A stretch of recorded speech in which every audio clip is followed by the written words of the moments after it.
As we move to reduce our diplomatic workforce and discuss closing U.S. embassies, China has more diplomatic missions than any other nation on Earth.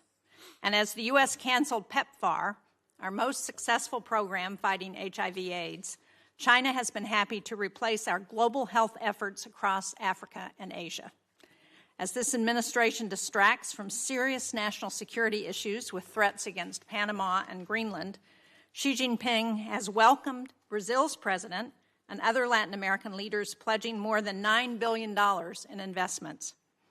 And as the U.S. has shuttered Voice of America and Radio Free Asia and crippled the State Department's ability to counter foreign propaganda, China pours billions into propaganda, spreading lies and eroding trust in the U.S. This administration imposes tariffs on our closest allies. China is courting them in Europe, in Asia, and in our own hemisphere. Beijing is making the case that they are, and the term they are using is frightening, they are a more reliable partner than the United States. And it's not just our allies.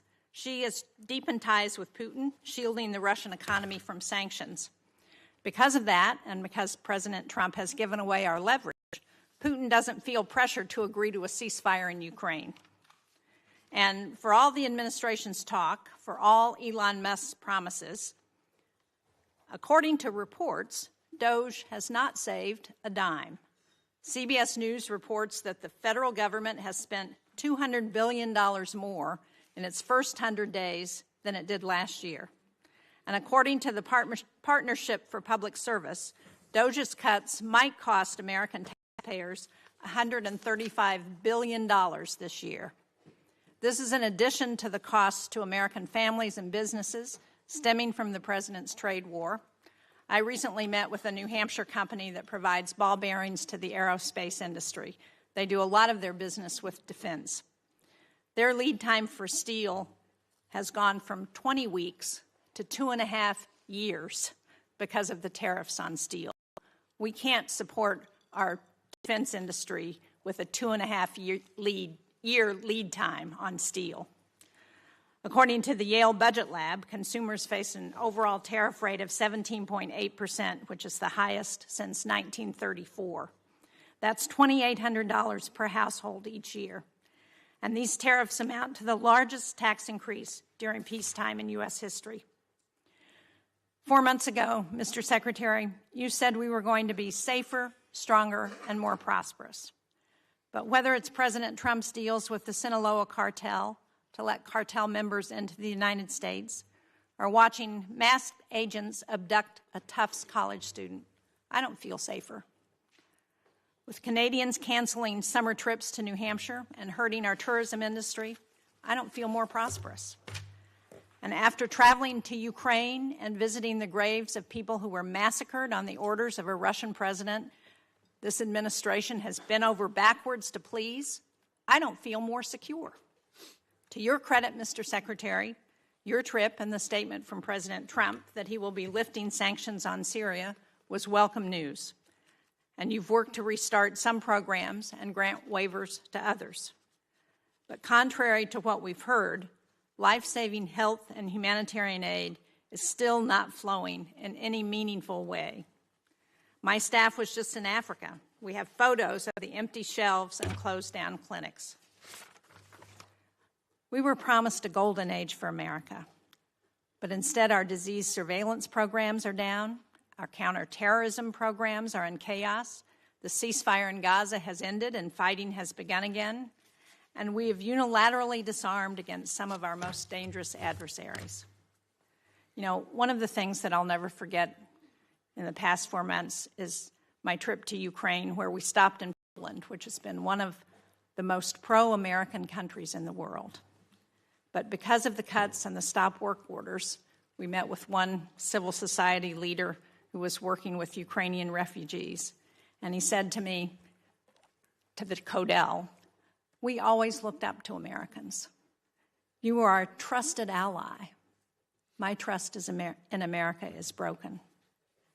They were told to remove all the American flags with the halt on assistance to foreign assistance. Removing all the American flags is a sad commentary on the foreign assistance legacy for this administration. American flags coming down around the world. Thank you, Mr. Chairman. Well, thank you, Senator Shaheen. Secretary Rubio, there appears to be a modest disagreement in view of the condition today. It's your turn. Close the gap for us, please. Thank you. It's an honor to be here on behalf of the National Archives, and in addition to... We don't have time for you to list. Okay, well, we'll focus on state today. I appreciate the opportunity to speak to you today. You know, when I came here 4 months ago, I told you that what I wanted was a State Department that was at the heart and soul of American foreign policy, that it was the single biggest driver both of action but also of ideas, and we're well on our way to achieving that. And the way I'll talk about some of the individual things we've accomplished during that time, but first let me explain sort of some of the processes by which we seek to arrive at it. The first is a reorganization of the way the State Department functions, and we have sort of previewed that with the committee and many of the individual members. Obviously, we'll have to come. We've taken input and are taking input now through the notice process, and then we'll come back to you with a formal congressional notification once. But we are taking a lot of the input, both provided by individual members and your staff, but also from inside the building. But if I could simplify the goal is this, and that is... Yeah, all right. First...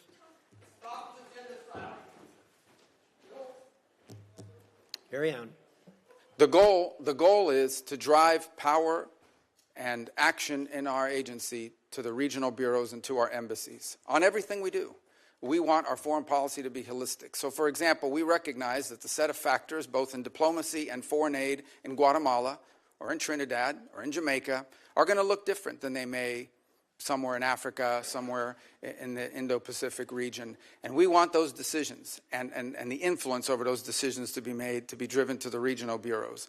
And so what we've done is we've taken a lot of the functional bureaus and functional processes and moved them under the purview of the regional bureaus and the career individuals that serve there, and ultimately down to the embassy. One of our first tests, Senator Shaheen, is going to be in Syria. We don't have an embassy in Syria. It's operating out of Turkey. But we need to help them. We want to help that government succeed, because the alternative is full-scale civil war and chaos, which would, of course, destabilize the entire region. And we are going to allow our people on the ground, both our embassy personnel at the Damascus embassy located in Turkey, and for the short period of time, at least, or in the interim, our ambassador in Turkey, to work with local officials there to make determinations about what kind of aid they need. Is it humanitarian? Is it improving law enforcement or governance functions? We think it's going to be the first test of this new model, but I strongly believe that our decisions and the power to drive decisions and the decisions and the inputs that we're taking have to be driven in many cases from the bottom up, not from the top down, and focused on the fact that there is unique sets of factors in individual parts of the world that require different priorities and attention. And ultimately, foreign policy, mature foreign policy, requires a balancing of interests. That's just a fact. Okay, our human rights agenda is going to look different in certain parts of the world than it will in others. That doesn't mean that we as a people have abandoned it. That means that in a world where you need to conduct real foreign policy in a mature and structured way, there are ways you're going to have to balance all these.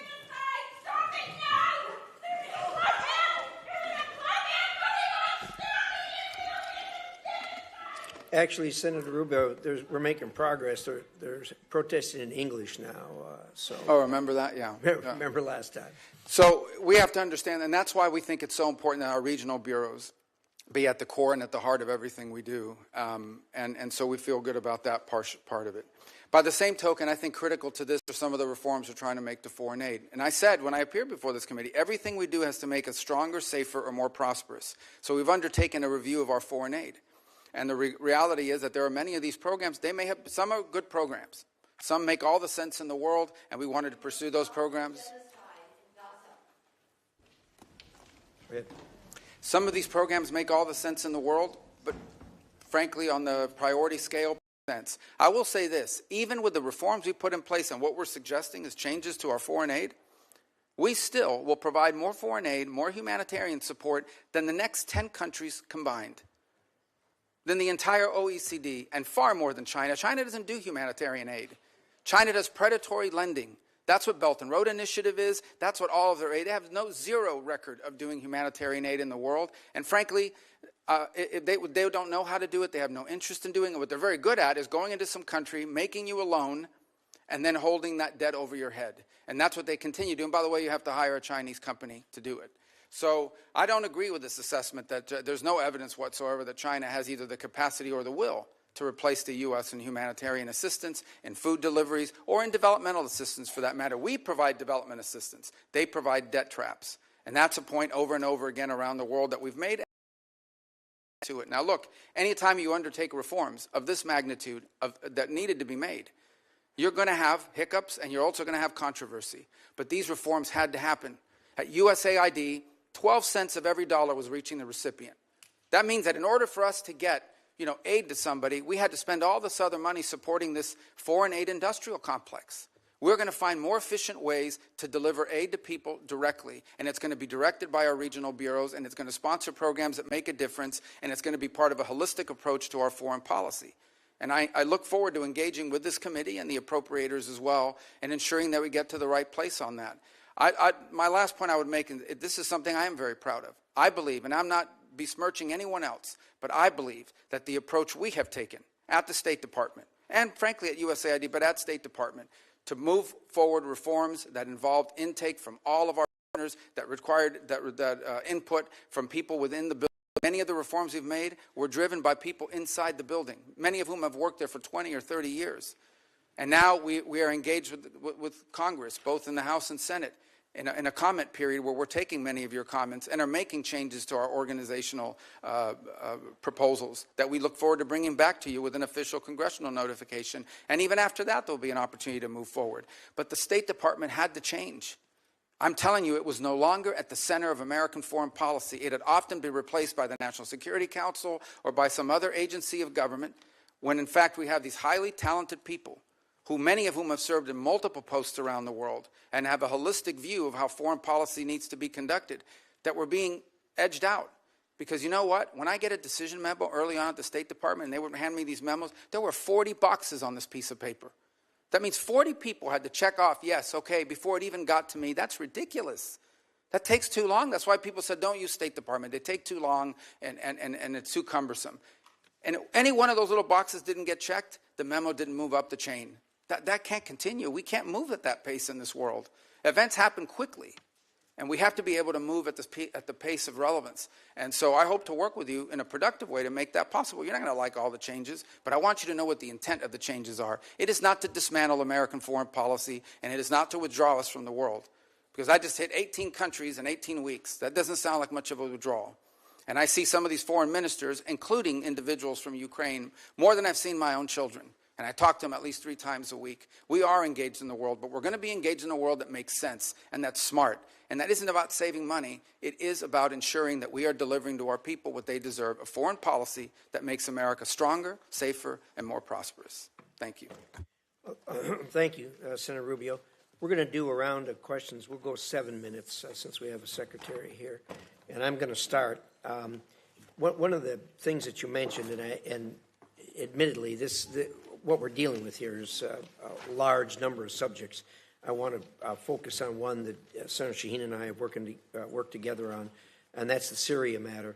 Thank you and the President for suspending or lifting the sanctions on Syria. I think the next step, and I think you agree with us, that both Syria and Lebanon are opportunities for us, and we need to explore opportunities with a careful eye on what's going on to make sure it stays on track.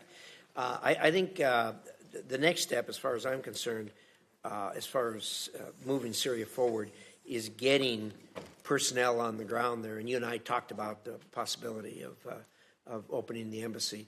And I understand that this isn't a classified setting, but can you maybe describe for us the challenges of opening the embassy, why we haven't done it to this point, staying within the bounds of the Yeah, well, it's entirely driven by security concerns. By the way, it's not the transitional authorities. We don't think they would harm us, but there are other elements on the ground in Syria that we have to be able to protect our important people. Point. And there are the ability, you don't just have to be able to get people in, you have to be able to get people out. We have all kinds of requirements that are there for a reason. If someone is hurt, do you have a medical evacuation plan? Can you secure a facility from an attack from an armed group, many of whom are still running loose in the country, unfortunately? It's one of the fundamental challenges the transitional authority is facing.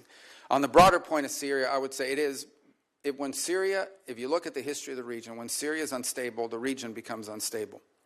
And this has certainly been true after the Arab Spring led to the Assad rebellion against Assad, and that really destabilized the entire region. And then it turned Syria, frankly, into a playground for jihadist groups, including ISIS and others, that used it to operate and to destabilize their partners. So you have this change in December. And my view, which I've discussed with many of you individually, is the bad news is that the Transitional Authority figures, they didn't pass their background check with the FBI. Okay? They've got a tough history and one that we understand. But on the flip side of it is, if we engage them, it may work out, it may not work out. If we did not engage them, it was guaranteed to not work out. In fact, it is our assessment that, frankly, the Transitional Authority, given the challenges they're facing, are maybe weeks, not many months, away from potential collapse and a full-scale civil war of epic proportions, basically the country splitting up. The good news is that there is a Syrian national identity. It is one of the places in the Middle East where Alawis and Druze and Christians and Sunni and Shia have lived along, and Kurds have lived alongside each other underneath the banner of a Syrian identity until it was broken by a butcher, Assad, who pitted them against each other. So they face a number of challenges. The first is they are dealing with deep internal distrust in that country because Assad deliberately pitted these groups against be the protector of the Alawis and the Christians and pitted them against the Druze or whoever else he wanted to, and the result is a deep level of distrust. The second is the displacement, upwards of 6, 7, 8 million Syrians living abroad, very successful, by the way, in the countries they go to. But they need to come, we need to figure out how we can enable the Transitional Authority to create an environment where they come back home, where they can come back to their homes, where they can help rebuild their economy. But what prompted the president to move quickly on sanctions? Because we had a plan. You know, we engaged with the foreign minister at the UN here in New York. We gave him a visa to come into the country, to come to World Bank hearings or meetings here in Washington, D.C. The next step was I was going to meet with the foreign minister, and some of you may have met with him already at Munich, but I was going to meet with him in Turkey at the NATO gathering. But the president had an opportunity to meet with al-Shara, and frankly, he made a bold decision. I'll do it. I'll meet with them under the Saudis and the Turks that encouraged that. And the rationale and the reason is, right now, the most important thing is that partnering nations, the nations in the region want to get aid in, want to start helping them, and they can't because they're afraid of our sanctions. So they don't. The lifting of the sanctions, its most immediate impact will be to allow neighboring countries to begin to assist the Transitional Authority to build governance mechanisms that allow them to actually establish a government, unify the armed forces under one banner and the like. But I want to be frank, that won't be enough. You know, with the Caesar Act, we can issue waivers, but these waivers, because of expirations on them, are not going to attract the kind of foreign investment. Ultimately, there's going to have to be something done congressionally or more comprehensively to ensure that if the right steps are taken, we can create an environment for private sector growth that begins to provide economic opportunity to the people of Syria. But one last point I would make is the outcome in Syria will have a deep impact on what happens inside of Lebanon, because Lebanon, too, has been hurt by a combination of clashes at the border, but also they've had to assume responsibility for some of these Syrian refugees. We believe that, by the way. So the combination, if you think about a region, let's say 2 years from now, where Syria and Lebanon are stable, that opens up incredible opportunities around the region for all kinds of peace and security and the end of conflicts and wars. Obviously, this is a big task. It's, you know, big picture thinking, but it's a historic opportunity and one that we are obligated to try to explore and see if we can make it work. Thank you. I appreciate that, and I think we're in full agreement with this, and it is a conundrum as far as the sanctions are concerned. We've got the 6 month, but as you say, the future. It's hard to predict the future since it hasn't happened yet, as Yogi Berra used to say, and there are real issues and risks in the future. We can take it a step at a time. You issued a visa to the foreign minister. Senator Shaheen and I met with the foreign minister in Munich. You issued him a visa to important to meet with other heads of state. Do you have the ability to do that for the president also? Sure. I mean, we could, and there may be an opportunity to do that come the General Assembly of the United Nations. Yeah, probably will be, and I think that's important. Let me,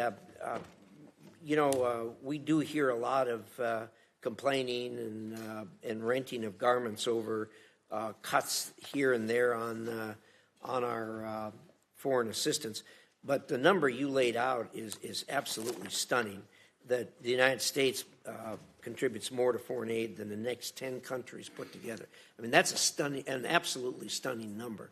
So I guess what you're telling us, before we feel too guilty about it, that we need to look around and compliment ourselves for what we are actually doing and have been doing for a long time. Fair statement?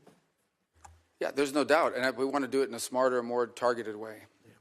Lastly, let me give you a minute on PEPFAR. People talk a lot about the cutting in PEPFAR, and I think virtually everyone here supports PEPFAR. But you've done some things to it to make it better. Can you give us a short dissertation on that? Very short, please. 85% of PEPFAR is functional right now. I know there was some hiccups on the payment systems, not the waivers, the payment systems, because it goes to Treasury. Treasury has to push the money out. And there were some hiccups, which I acknowledged in conversations with many of you, but we have fixed that program and the money's flowing. So 85% of PEPFAR is functioning and is operating. There was reduction in about 15% of or individual pieces of the program, but PEPFAR today stands at 85% of functionality. And you know, when I hear these stories about, well, the money's, we're moving money out of the building every single day, 20 million one day, 35 million the other. I mean, money is moving out the door. It's going to somebody. Some of it is going to pay for work that was conducted in December, January, February before the freeze, so we are paying back invoices on some of them. But most of it, a lot of it, is going towards ongoing programmatic activities that are approved and that we've either through a waiver and or approval process are moving forward on. Thank you. Appreciate that. Senator Shaheen. Thank you, Mr. Secretary. I have a number of questions, but I first want to go back to what you had to say about China, because I agree that their efforts are predatory.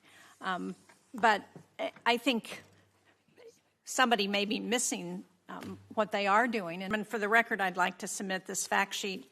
The PRC supporting international assistance as U.S. withdraws. It's dated April 29th. And just to give you a few examples, earlier this month, General Michael Langley, who's the commander of U.S. Africa Command, I sit on the Armed Services Committee, and when we asked him about the end to specific USAID programs, he stated that the PRC is trying to replicate, in quotes, specific USAID programs in Africa that the Trump administration cut, including PEPFAR. And, I mean, there are several pages of these examples. Another one is in Cambodia. After the U.S. terminated $2 million in demining programming in Cambodia, the PRC immediately announced $4.4 million to expand its own demining programs. The PRC also child literacy and nutrition programs previously supported by USAID. So we can pretend that China is not doing these things and picking up and promoting themselves as a reliable partner when the United States is not. But we have specific examples that show where this is happening. But I want to move to Ukraine because we heard the conversation that the president had with Vladimir Putin, the phone conversation where Putin didn't agree to any meaningful negotiation that would end this war in Ukraine. As President Trump has admitted, Vladimir Putin is taking him for a ride. Now, we have a bipartisan bill in the Senate that's led by Lindsey Graham. It has 80 sponsors. It's, I understand that they take this up on a discharge petition if we pass it out of the Senate. How much longer until we rein Putin in? And are you prepared to support that sanctions bill that Graham and Blumenthal and 78 other members of the Senate support? Well, let me answer your last question first, and that is about the bill. We obviously can't control what Congress does, and we've told the Russians this. Not now, 6-8 weeks ago. I believe Senator Shaheen was involved in a conversation that made it clear to the Russians what would happen if there was no progress made. And that's been repeated multiple times. I would also make this point, and it's important. Every single sanction, not one sanction has been lifted on the Russians. Every single sanction that was in place under the previous administration remains in place. So this idea we've given up leverage, well, we have the same leverage today we had under the previous administration. Well, Mr. Secretary, I would argue that the leverage that we've given up is taking NATO membership off the table, taking away a commitment to continue to help the Ukrainians with intelligence sharing and with military equipment and arms that they need to help fight this war. Well, that continues. There was a pause for 1 week. All of that was restarted. That and was intelligence sharing, though, but it doesn't cover the equipment and arms. Oh, absolutely. That program has not been rescinded. They continue to receive armaments from the United States. And we continue to fund Ukrainians need as the president, and are you prepared to pass another supplemental bill to support them? Well, that's a different decision. That's a different question. That's not up for me to decide. The White House would have to make a determination about whether to come to Congress for a supplemental. But everything that's been approved and congressionally appropriated is ongoing. In fact, to the extent that the Ukrainians have asked for anything additional, what they've asked for is air defenses, Patriot units, which frankly we don't have. But we are working closely with our NATO allies. There are NATO allies that do have some batteries of Patriot missiles that they could provide or transfer over to the Ukrainians to defend, for example, the airspace of Kyiv and other places. And we've been encouraging in that front and working alongside our partners there to get deliveries of some of these systems. As you can imagine, none of these countries want to give up their Patriot systems either. But we can't make them fast enough, and part of the challenge we have in Ukraine is that munitions are being expended substantially faster than the ability of the broader West, not just us, but the West, to produce them. Now, that said, the issue of Ukraine, here's what we can all agree on. There is no military solution to this crisis. Right. It will have to end in a negotiated settlement. And the fundamental challenge we have in Ukraine is this. Russia wants what they do not currently have and are not entitled to, and Ukraine wants what they cannot regain militarily. And that's been the crux of the challenge.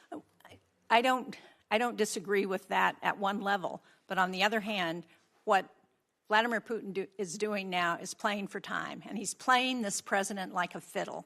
And the longer he plays it, the more opportunity he has to gain territory in Ukraine, and the harder it's going to be to get him to the table. What we need to do is to put pressure on Vladimir Putin in every way we can to ensure that we can get them to the negotiating table. Well, I disagree with this playing with a fiddle analogy, because the truth of the matter is when Vladimir Putin woke up this morning, he had the same set of sanctions on him that he's always had since the beginning of this conflict, and Ukraine was still getting armaments and shipments from us and from our allies, and the European Union is about to impose additional sanctions, and the U.S. is looking for no Patriot batteries to be able to transfer from other NATO nations into Ukrainian hands. And what the president's trying to do is end a war. He's trying to end a bloody, costly war that neither side can win, and people are dying every single day. But this notion that what has Putin gained throughout this? He hasn't gotten a single concession. He hasn't gotten a single sanction lifted. And the more time he gets without additional pressure on Russia, the more incentive he's got to continue to gain territory and continue to play for time. But I want to just get to a final question because my time is running out, and that is, I recently wrote a letter to you about the issuance of executive orders on thousands of Afghan allies. These are people who fought alongside our military during the war in Afghanistan. They've been stranded in Qatar and Albania and Pakistan and Afghanistan, who have been vetted already. They're ready to travel to the United States. And the question I have is this administration going to allow them to come to the United States as it promised? Because unless we're willing to keep our commitments to those people who were willing to fight and die alongside of us, then how can we ever ask people to do that again? Yeah, a couple points. Some of those are I think the issues that's getting mixed up here is whether we are going to pay for them to fly to the United States once a visa is issued, or whether they have to find their own transportation to the U.S. So there's two separate topics: our payment to move people forward, but also the issuance of the visas. And when that is still going through an internal review as to who is going to be allowed in, there's been a review of the vetting process that's been used.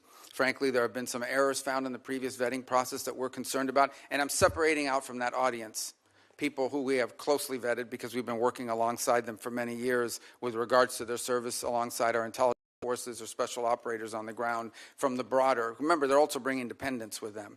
And so there were some concerns early on about freezing or slowing down this program until we could determine whether we were properly vetting people to come towards the United States. And that process is ongoing, and I think we'll have more concrete answers for you, which I know is not satisfactory at this moment, but we've obviously had a lot going on. But this is something that we've heard a lot from both our DoD partners and others in the intelligence community, and we're working to make progress on that. I'm out of time, but just to clarify, on last week, Secretary Noman temporary protected status, which I understand is not exactly the same, but for over 8,000 Afghans would end on July 12th. Many of those people are people, again, who fought and died alongside of our men and women in the military. And for us to send them back to sure death at the hands of the Taliban is just not what they were promised when they agreed to fight with us. Thank you, Mr. Chairman. Thank you, Senator Shaheen. Senator Ricketts. Thank you, Mr. Chairman. Secretary Rubio, welcome. The United States is at its most dangerous time in our history since World War II. And we know, we can see what Russia's done in Europe. We know the increasing aggression of Communist China, Iran, North Korea. I want to hit upon Iran real quickly here. As you know, this is a theocracy that's got brutal mullahs and corrupt military. They chant death to America, death to Israel. You've had 4 rounds of negotiations with them so far, and I think you framed it best when you said earlier this month they have to walk away from sponsoring terrorists, they have to walk away from helping Houthis, they have to walk away from building long-range missiles that have no purpose to exist other than having nuclear weapons, and they have to walk away from enrichment. That was your quote earlier. And that enrichment is particularly important, as you've stated, and Steve Witkoff reemphasized over the weekend, the ability to enrich 3.67% for a civilian program. It only takes a few weeks to get to 90% for a military-grade weapon. Now, what I'd like you to just talk about real briefly is what are you thinking about when you say they've got to get rid of their nuclear program, they've got to have complete disarmament? Is it still the policy that they cannot be allowed to enrich at all in Iran? Thank you. Well, obviously, these are ongoing, I hope to be ongoing negotiations, because the alternative would be far worse, in my view, but maybe necessary. But we hope that we can reach an agreement with Iran. So here's the baseline that I've described to everybody on it. If what Iran wants is a civil nuclear program, energy, you know, the ability to develop nuclear energy, there's a model for that multiple countries around the world currently follow. And that allows them to build reactors and then bring in enriched material and use it to generate electricity. And that's a model that will be available to Iran, potentially, if they choose to take it. If, on the other hand, they want to retain enrichment capability. And I just described this because if anyone's watching this or in the future, this can get a little complex. All of you understand it, but for the general public, it's important when you get into the details of this. Once you know how to enrich at any level, all you need is time to be able to enrich at a higher level. And they've already proven the ability to enrich at a higher level. In fact, they have, and are doing so now. In fact, their legislative branch passed a law requiring them to break JCPOA and enrich way beyond, almost well beyond 60%. So you're absolutely right. About 90% of the work of enrichment is getting to that 3.67 level. After that, the rest of it is just a matter of time, not to mention what the gap is from the 20% for medical isotopes, which is the other thing they insist upon. So the Iranian position is that they don't just want energy. They claim that enrichment is a matter of national pride. It is our view that they want enrichment as a deterrent. They believe that it makes them a threshold nuclear power and as a result becomes untouchable. And that is the crux of the situation we're facing right now. And there are other actors, and I won't go much deeper into it, but there are other nation states in the region that are also range from uncomfortable all the way to view as an existential threat the belief that Iran could ever be in a position of maintaining its enrichment capability in the long term that could quickly be weaponized. So that is the basis upon which we are negotiating with the Iranians. Our hope is that we can encourage them to show them a path towards prosperity and peace that allow them to develop their economy, that allow them, if they want, to have a civil nuclear energy program like other countries around the world have without enrichment. And it's our hope we can encourage them in that direction. The president has been very clear, and I won't elaborate any further, that they are never going to get a nuclear weapon. That is not going to happen. But he much prefer, I much prefer, and I would venture to guess all of you would much prefer, if we could reach an arrangement where they agree to this off-ramp, to this pathway towards prosperity and peace, as opposed to the road they have been on for the last 20 years. And it will not be easy. But that's the process we're engaged in now. Right, thanks. So let's go to Communist China, because they're the greatest existential threat that we face as a nation. We both agreed last time you were before this committee that we need an all-of-government, not just an all-government, but we also need an all-of-society approach on how we face Communist China. This was illustrated in a recent table talk exercise that I did with Senator Coons and others in them, talking about contingency where Beijing tries to do an energy quarantine on Taiwan to force them to capitulate.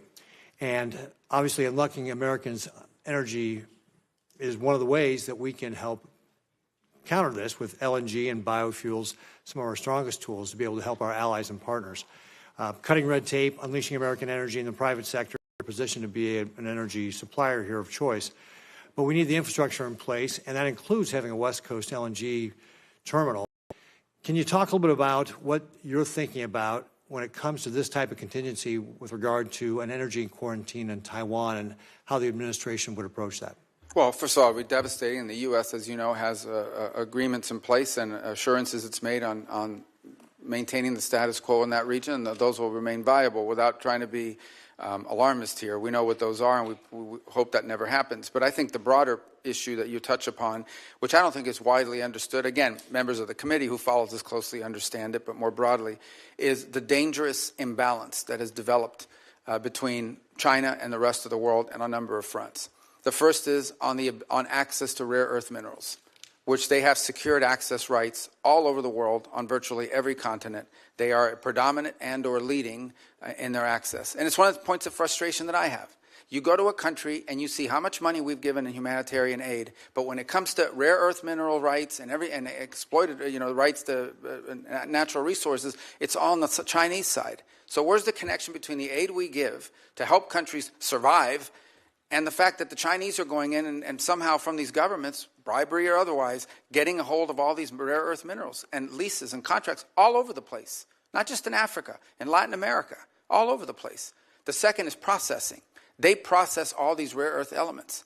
So we are literally, if they decide one day we're going to cut the world off, and they've threatened to do so to some extent with trade negotiations, you won't be able to build an engine in this country. You won't be able to build a rocket or any of the things that we use in daily life. This is a very dangerous situation that's developed that has to be addressed as well.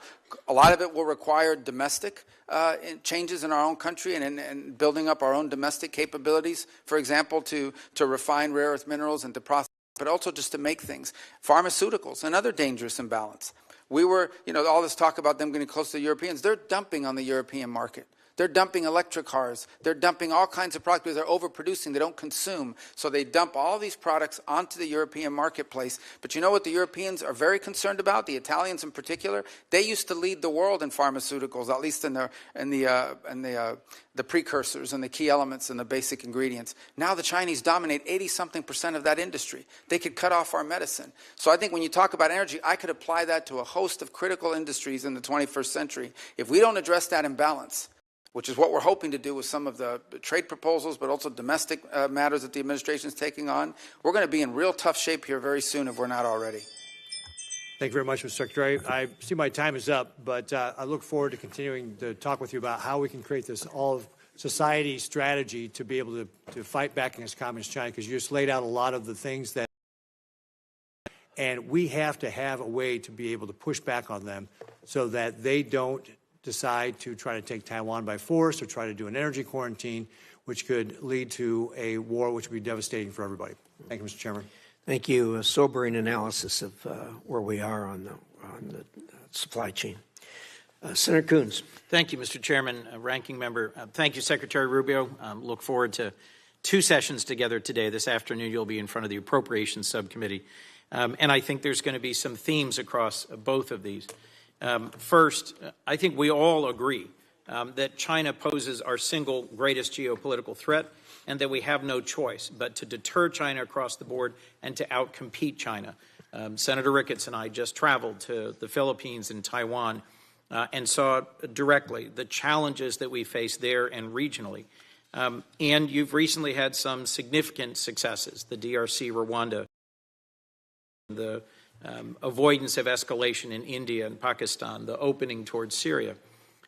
But I also, frankly, think that there's been a real lack of coordination and some serious harm to our standing in the world with some of the countries that we have worked most closely with over decades. The DOGE-driven, abrupt, and largely illegal cancellation of billions of dollars of contracts for humanitarian relief and aid, and the disrespect and the dismissal of thousands of AID staff and our NGO partners stands in sharp contrast to the state reorganization process you just presented on in your following. You've submitted plans and proposals. We're having a conversation. You're going to send a congressional notification. We're going to have a hearing. That's the way that the reforming of USAID could have and should have happened.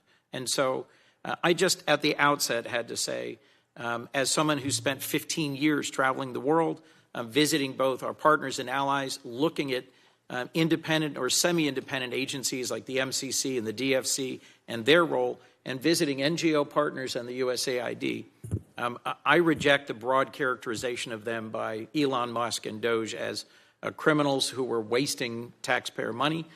You've heard across all of us support for PEPFAR, concern about humanitarian relief, and the vision that this is a key strategic asset for us. It's my hope that we'll work together to actually make real a more effective, focused, and sustainable foreign aid component to what STAID does, and sustaining organizations that we help build together, like the MCC, the DFC, and the Global Fragility Act. So let me turn to this for a moment. My colleague, Senator Shaheen, made reference to places in the world where the CCP and the PRC have stepped forward. I agree, they're never going to deliver humanitarian aid the way we used to, and with the breadth, depth, and effectiveness that we have. But I also think they're taking advantage of the opening to say that we're not reliable, that our decades-long partnerships can't be sustained and extended, and to question our motivations. So I think we need to step out quickly to avoid creating a big hole in our credibility globally. Let me just start on a few questions with Ukraine. The previous administration worked closely with our partners and allies in Europe on sanctions to tighten them, to close loopholes, to extend designations. Are you continuing to do that? Work with our allies? To tighten the Yeah, sanctions? so, well, first of all, the Europeans have their own set of sanctions, and we've coordinated with them very closely. In fact, the president had a call with at least 6 leaders from Europe yesterday. I had meetings with what we call the Quint, that include Italy,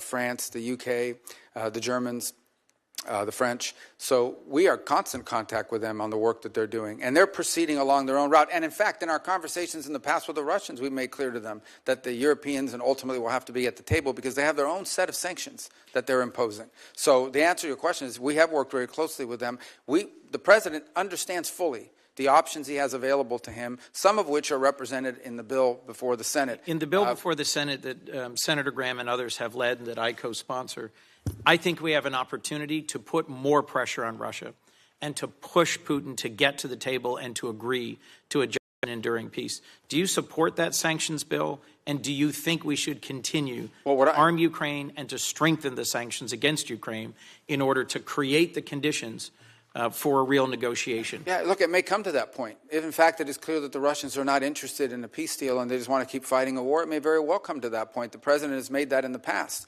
Our belief, the president's belief, is he believes that right now if you start threatening sanctions, the Russians will stop talking. And there's value in us being able to talk to them and drive them to get to the table. We'll see. Look, they have to do this. No one's claiming that this is a guarantee. President Zelensky reversed himself, showed up, was ready and willing to negotiate. And Putin, I think, my view, continues to play for time. Well, so I hope that we can work together to put more pressure on Putin to get to the table and to resolve this. The other thing that I see clearly, and I think many of my colleagues do, is that what happens in Ukraine sets the table for what happens in the Indo-Pacific.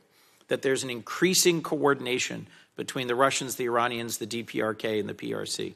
Do you see that as well, Mr. Secretary? Well, we remind our European allies every day that were it not for China, Russia would not be able to sustain this. And they're fully aware of that. And obviously, we all understand the presence of the North Koreans and the Iranian role in this as well.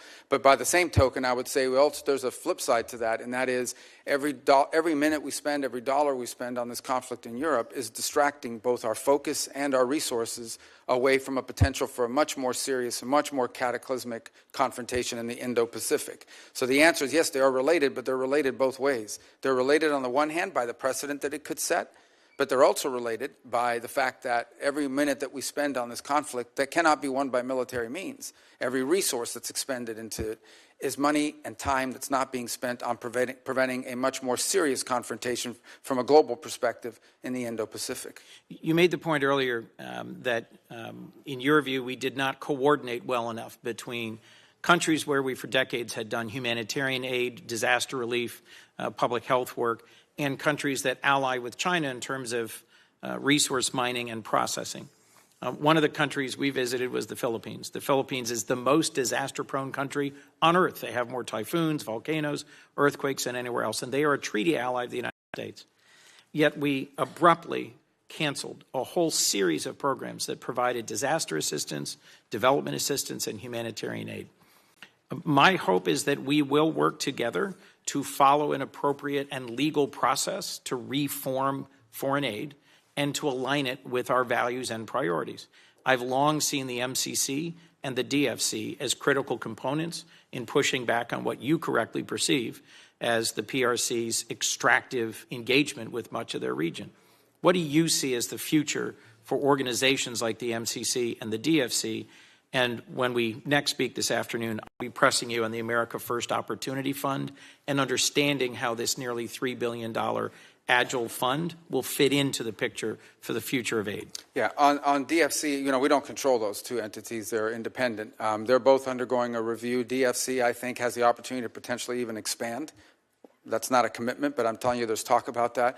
On Millennium Challenge, I think that I saw some reporting out there that it was being imploded. My understanding is the way it's being approached is that it's being reformed but not done away with. It was actually created as an alternative to the way we did aid with USA. I can tell your people, if you'd like to, that the Republican Party is cutting the cost of drugs by as much as 85%. Not 8%, not 5%, not 1%, 85%. And you're going to have the lowest drug prices anywhere in the world because I'm doing favored nations. And it's all done. I signed it. And the Democrats will unsign it. And the drug prices are going to go up. And I think on that issue alone, you can't lose an election. Mr. President, weaponizing with the arrest of a congresswoman. Be working together on a shared objective, which is to deter and compete successfully with the PRC. Designed to improve it, not to eliminate it. Well, we should talk more directly about that. I'm concerned that what's happened in other agencies is happening there. The overwhelming majority of the headquarters staff being suspended or fired, and then compacts eliminated more quickly than it's being reformed. Same thing with global communications through USAGM, Radio Free Europe, Radio Free Asia. I'm concerned that we are conceding spaces to the PRC when we should be working together on a shared objective, which is to deter and compete successfully with the PRC. Thank you. Senator Curtis. Thank you, Mr. Chairman. Mr. Secretary, as you talked about visiting 18 countries and not being with your kids, I had a pain of guilt with you being here today, but thank you for making this a priority and being with us today. This might surprise some of my colleagues and maybe even you, but for the last several years, I've led a Republican delegation over to the Conference of the Parties, COP, and I believe that a Republican voice is really important at that table. I would point to issues, for instance, like nuclear. When I first started attending COP, nuclear was out of power, and we were shouting from the housetops that we had to have nuclear power, and I think that's shown the influence of a Republican voice over there. Your agency has done, and I applaud, a lot of reduction in cost cutting. Part of that's been the State Department's Office of Global Change, which would normally handle the COP arrangements. I'm wondering who we would work with, and if you've given any thought in who we can coordinate to make sure the U.S. and that we have a good presence over there in Brazil. Yeah, so that'll be rolled into our Economics Bureau in the restructure. And I think on the energy front, it's actually going to be at the forefront of foreign policy for the next 100 years. One of the reasons why just AI alone and AI development alone is going to put a strain on energy, the amount of energy that it's going to take to produce AI and AI-driven innovations will. We just don't produce enough global energy to meet it. And so it's going to provide two things: the strategic opportunities for nations that can deliver cost-efficient energy and in a sufficient volume, it's going to become an enormous opportunity for these countries to be leaders in the AI space. But the other is it's going to put a strain on everybody else because it's going to use up those energy resources. So we need to be at the table to have conversations about how, not just what our role in energy is, but how we help invest or partner with countries that have a supply of energy. So as an example, Paraguay has a hydroelectric plant right now, and they were in a long-term deal with Brazil where they sold them 50% of the energy being produced. That deal is now expired. They're trying to figure out what to do with the 50% of electricity generated by hydropower that is no longer going to be going to Brazil. And they can't put that in a tank and ship it overseas. So someone, if they're smart, is going to go down to Paraguay and open up an AI facility. Guyana has just made extraordinary discoveries on natural gas and oil. This is a country that's going to become incredibly rich very quickly and has an opportunity to both invest that wealth to develop their society, but also become a platform for other industries that could help strengthen the region. For the sake of time, I just would love to work with the State Department on that, make sure we have a good presence for that message. I also believe the United States can carry a message that you don't have to give up affordability, you don't have to give up reliability, and we can also be clean. I think that's a really strong message for us. Foreign assistance has been talked about a lot today, and I'd like to just point out that there are a number of philanthropic entities in Utah. We have the Church of Jesus Christ of Latter-day Saints who are really ready to stand up and go to work. I know Catholic Charities, there's many like that. And just want to make sure you're factoring those into kind of your rebuild and restructure. I know there are a lot of people like that ready to jump in and be part of this. Absolutely. And just to go back on foreign aid for a moment, we're going to be doing foreign aid. We're going to be doing humanitarian relief, disaster relief. We're going to be doing all the things we've done before, maybe not some of the same projects, but we're going to be doing all of it. The difference is it's going to be coordinated out of the umbrella of the State Department, and it's going to be part of a cohesive, coherent foreign policy. And it's going to be driven by our embassies and our regional bureaus. So in the case of the Philippines, which was brought up a moment ago, we're going to rely not just on the region, the bureau here in Washington, but in our embassy on the ground to help us every single year construct what aid needs to be delivered, be it humanitarian or disaster relief or the like, to that country. And that's been missing, that sort of cohesive approach to how we treat foreign aid as a tool in our broader toolbox, as opposed to its own toolbox altogether. We want to make it part of our broader toolbox on foreign policy. Yeah, and I think my only footnote is, as we do that, let's keep in mind that many people are willing to participate and be part of this without a drag on the U.S. tax dollar that I think can complement the vision that you just laid. I've had the opportunity to work with you on the House side on some legislation and to some degree fill some of your big shoes here on Taiwan and Hong Kong. And I just wanted to touch on that briefly. I know Senator Ricketts brought up Taiwan. With the recent implementation of more national security laws and the blockade-style drills around Taiwan, how can Congress better work with you and your department to support you and make sure we're doing everything that we can do? I mean, unfortunately, with Taiwan, I think with Hong Kong, as we've seen, is its autonomous stand. I think our law now reflects that is no longer real. It is basically an extension of, and I think one of the great examples of that is a company named Hutchison Ports, which is headquartered in Hong Kong. And they control two of the main facilities, the two main facilities on the Panama Canal. And everyone was saying, well, they're not a Chinese company. They're not Chinese. They're a private Hong Kong company. Well, when Hutchison Ports decided they were going to sell, all of a sudden the Chinese government's put all kinds of pressure on them, and it slowed down the deal. So how can it be if this company is an independent Hong Kong company, why do they care what the Chinese authorities think? Well, the reason is because they are under Chinese control and Chinese influence. And the fact they're headquartered in Hong Kong is no longer a protection from that. So I think it's important for us to understand Hong Kong cannot become a place where China can evade, be it sanctions or restrictions, by simply hiding behind some company who has an address there. It is sadly, tragically, and unfortunately, fully under the control, for national security perspectives, of authorities in Beijing. And sadly, as part of that, has lost all of the values that were in Hong Kong before, of a free press, of free people, that went with that as well. Yeah, those are incompatible with authoritarian rule. Good. Thank you. Thank you for being here today, Mr. Chairman. I yield. Thank you, Senator Curtis. Senator Murphy. Thank you very much, Mr. Chairman. Thank you, Mr. Secretary, for being here. Before I ask my questions, I just ask that after this hearing, you go back and reconsider a claim that you made in your opening statement. It would certainly shock Americans to hear that only 12% of our foreign aid reaches recipients, needy recipients on the ground, the people who need the help. That is not actually an accurate number. That is the amount of our aid that goes directly to local groups on the ground. But as you know, most of our aid runs through bigger international organizations like Save the Children. Those entities are getting somewhere around 85% of the aid we give them directly to recipients on the ground. And so I think what you've done to shutter USAID is illegal, but I also think it's bad policy, and I do think it's important for us to all be operating with the same set of facts. And the fact is not that only 12% of taxpayer dollars are ending up in the hands of the people who really need it on the ground. Mr. Secretary, I wanted to talk to you about the president's personal business interests. During his first term, he made the decision to not enter into any new business deals during his presidency, that Trump-affiliated businesses would not enter into any foreign business arrangements. And that made sense because obviously it can be confusing for foreign governments to know how to try to win favor with the U.S. government if they have one route, making concessions that are good for U.S. national security, and they also have another route, which is perhaps helping the president's business interests.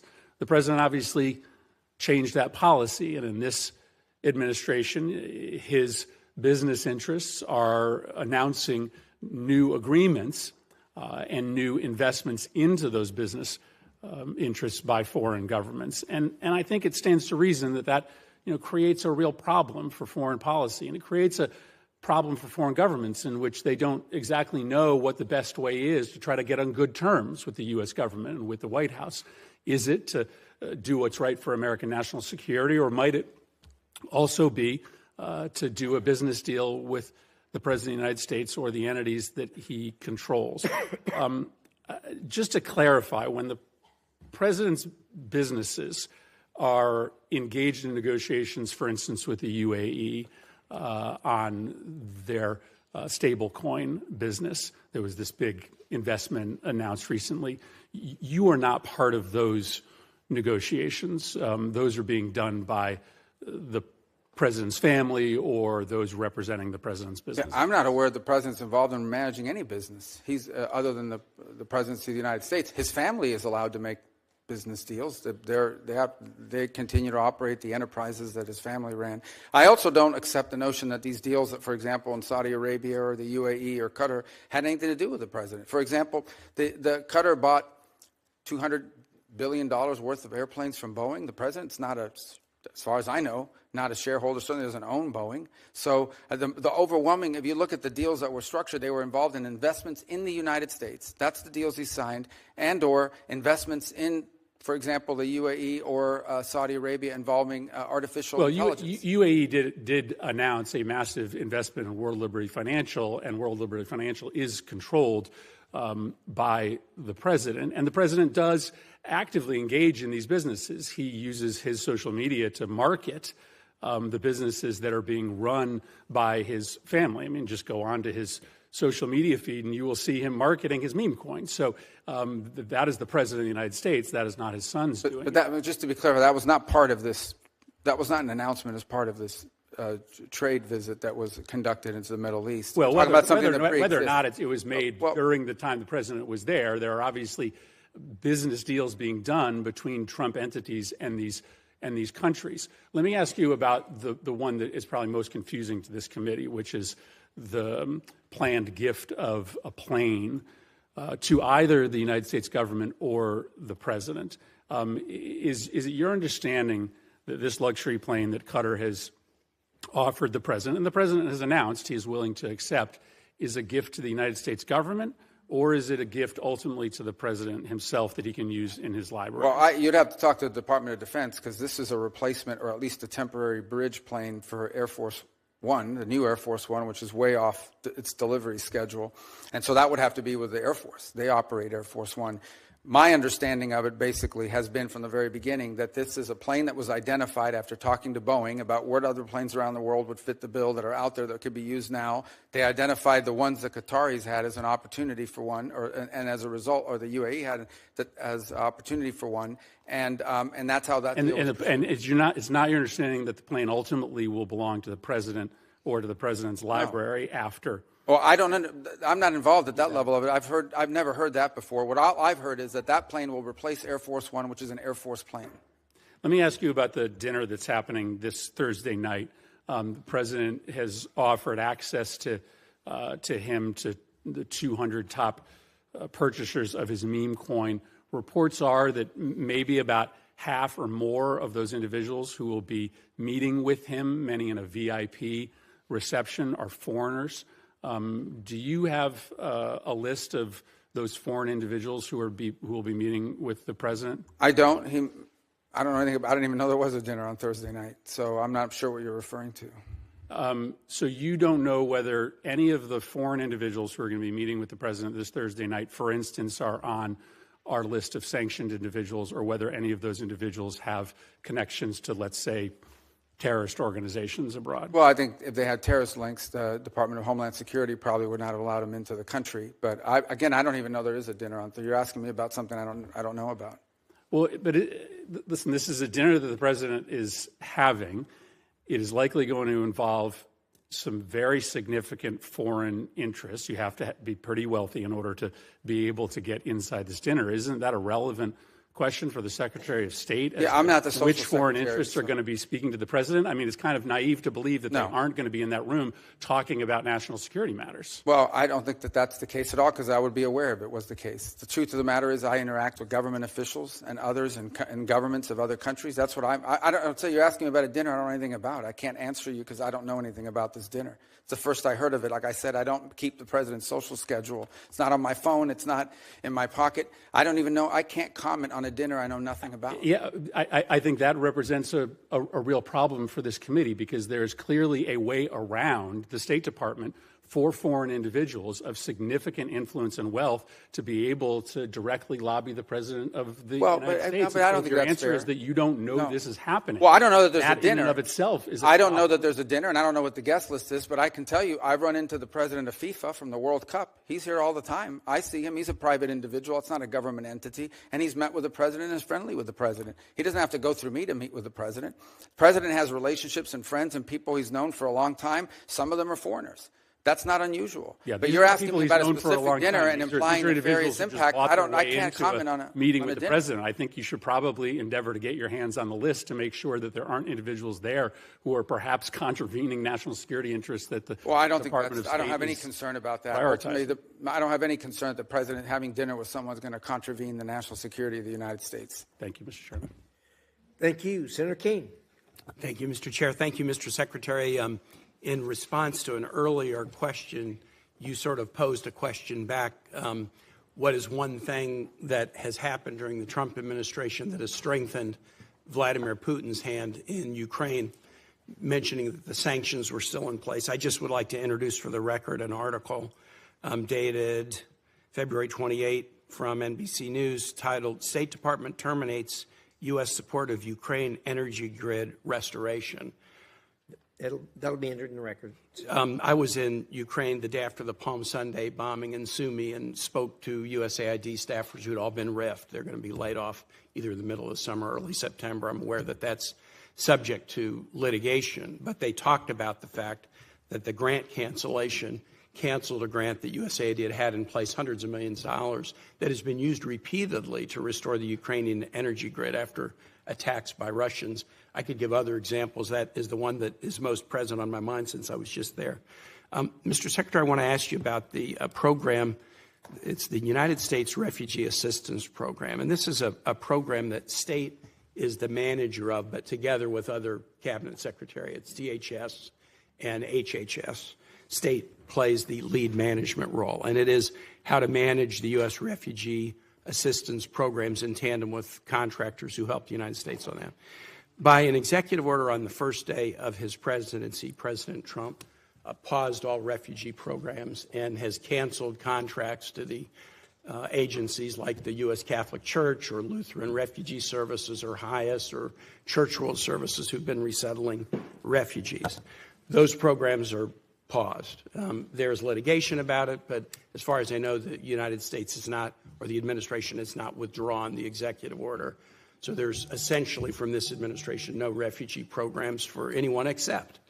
In early February, the president announced a special refugee program for Afrikaner farmers, justified, A, by some concerns about South African foreign policy, but B, a claim that these were persecuted individuals.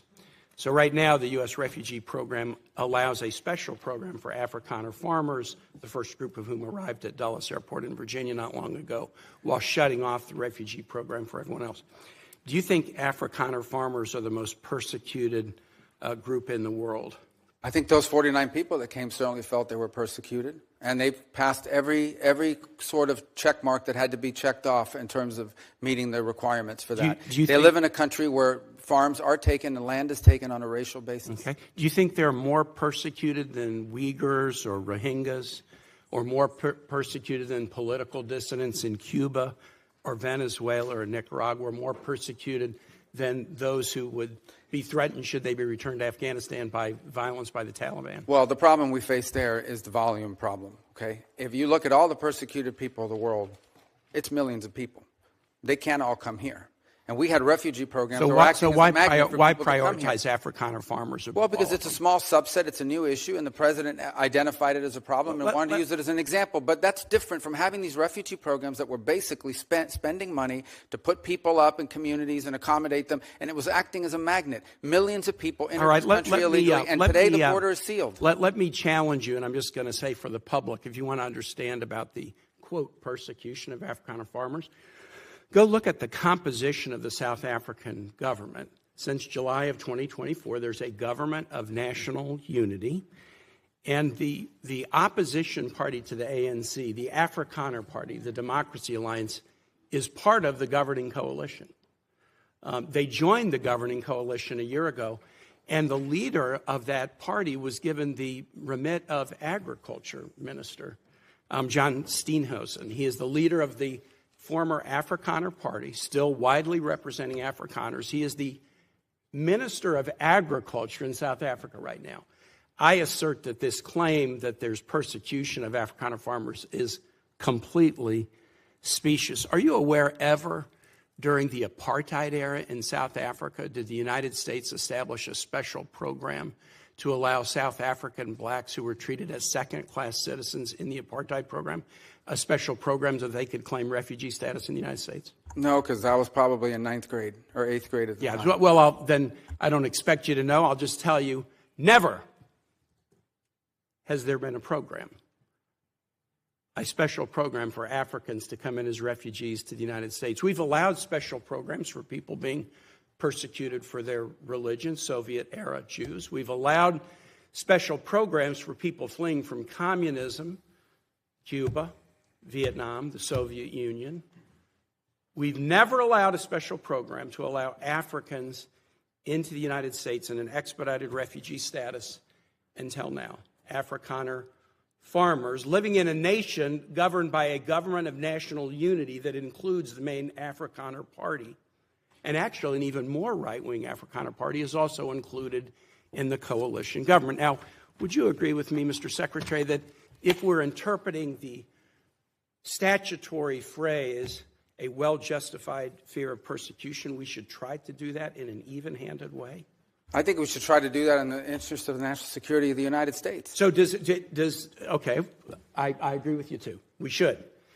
Should we try to do it in an even-handed way? So, for example, should we say, if you're persecuted on the grounds of your religion, we'll let you in if you're a Christian, but not if you're a Muslim? I think that the United States has a right to allow into this country and prioritize allowance to who they want to allow to come in. But I think but I'm going to ask you, what? So a well-justified fear of persecution? Yeah, they thought that their farms were being burned down and they would be killed. I think that's a pretty good justification for wanting to come. They're afraid for their lives. And should it be applied in an even-handed way? That's an easy. No, our foreign policy doesn't require even-handedness. It requires prioritizing the interests of the United States. The statutory phrase says you are are entitled to entrance as a refugee if you demonstrate a well-justified fear of persecution. No, you're not entitled. So You're can allowed. you have a different standard based upon the color of somebody's skin? Would that be acceptable? Well, I'm not the one arguing that. Apparently you are, because you don't like the fact that they're white, and that's why they're coming. coming. Say that would be unacceptable. Well, no, that I would say that the United States, a very easy thing the United to say. States has a right to pick and choose who they allow into the United States. Even based on the color of somebody's skin.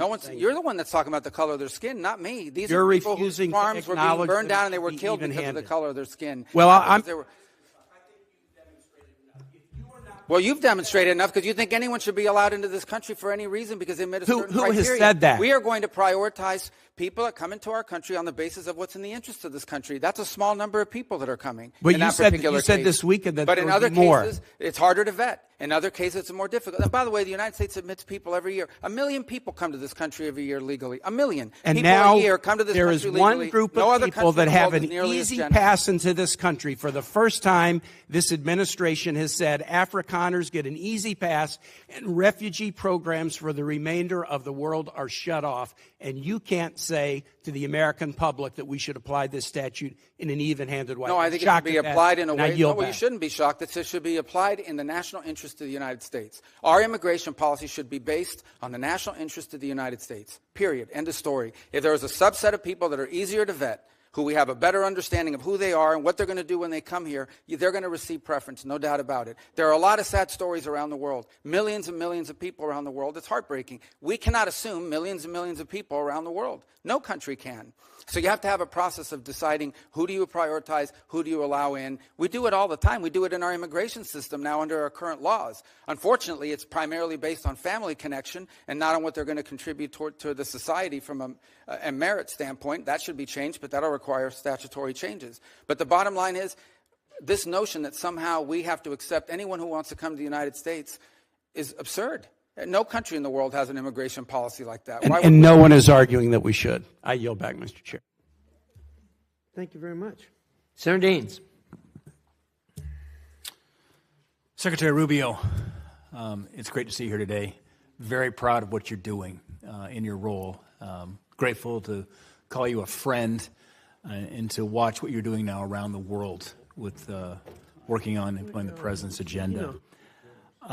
Secretary Rubio, I want to talk about energy for a moment. Our allies in Europe are waking up to the security and economic threats posed by their reliance on Russian energy. Despite some progress, many of our European partners still are hesitant to diversify their energy portfolio, energy sources, and ensure they can literally keep the lights on. This recent nationwide power outage in Spain provided a timely reminder that intermittent sources of energy cannot replace reliable baseload power that comes from fossil fuels or other steady sources. So despite their acknowledgement of this threat, Europe is still making it very difficult for energy companies to do business on the continent. In fact, the European Commission promulgated regulations in the last year regarding ESG due diligence and methane emissions that will soon make it all but impossible due to these reporting requirements for major gas exporters to do business in Europe. Secretary Rubio, how can you work with our partners in Europe to build a more reasonable, broader, more diverse energy trade and regulatory framework that allows companies to deliver power that Europe so badly needs? Well, obviously, when you talk about the European Union and these individual countries, they have a degree of sovereignty. They'll have to make these decisions. We can certainly, in our conversations with them, remind them of the vulnerability of their energy grid. It is, I think, everyone's consensus belief that one of the factors that went into Vladimir Putin's decision to invade Ukraine is his belief that Europe was so dependent on him for energy that they would do nothing about it if he did it. And that turned out to be the case. Now you've seen some countries moving faster than others to diversify. For example, I believe on Saturday was the first delivery of U.S. LNG to Italy. They've opened up a terminal now to accept it. There are other countries that are looking. But obviously these things take time. But I think the case in point, if in fact that's what led to the collapse of the grid, and there was, by the way, a collapse today in their telecom system as well in Spain, is a reminder of the vulnerability of energy, the vulnerability for purposes of just conducting 21st century commerce and economics, but also vulnerability potentially to being used as a geopolitical weapon against you. So I sense that among many of our allies in Europe, particularly those on the eastern flank, there is a growing, and I would say not just awareness, but a growing fear of how vulnerable they are on energy, both to foreign actors and because of the strains that are going to be placed by AI and other new technologies on our energy grid in the years to come. Secretary Rubio, I want to shift gears for a moment and come back to a part of the world that doesn't get a lot of attention, but very strategically important, that's Central Asia. Think about Central Asia, the 5 countries, Kazakhstan, Kyrgyzstan, Uzbekistan, Turkmenistan, Tajikistan. When they wake up in the morning, they look north, they see Russia. They look to the east, they see China. They look south to Afghanistan. They look south and west to Iran. There is great potential that I don't believe is being utilized. An example of that is the lack of a trans-Caspian pipeline. You've got these 5 Central Asian countries, the Caspian Sea.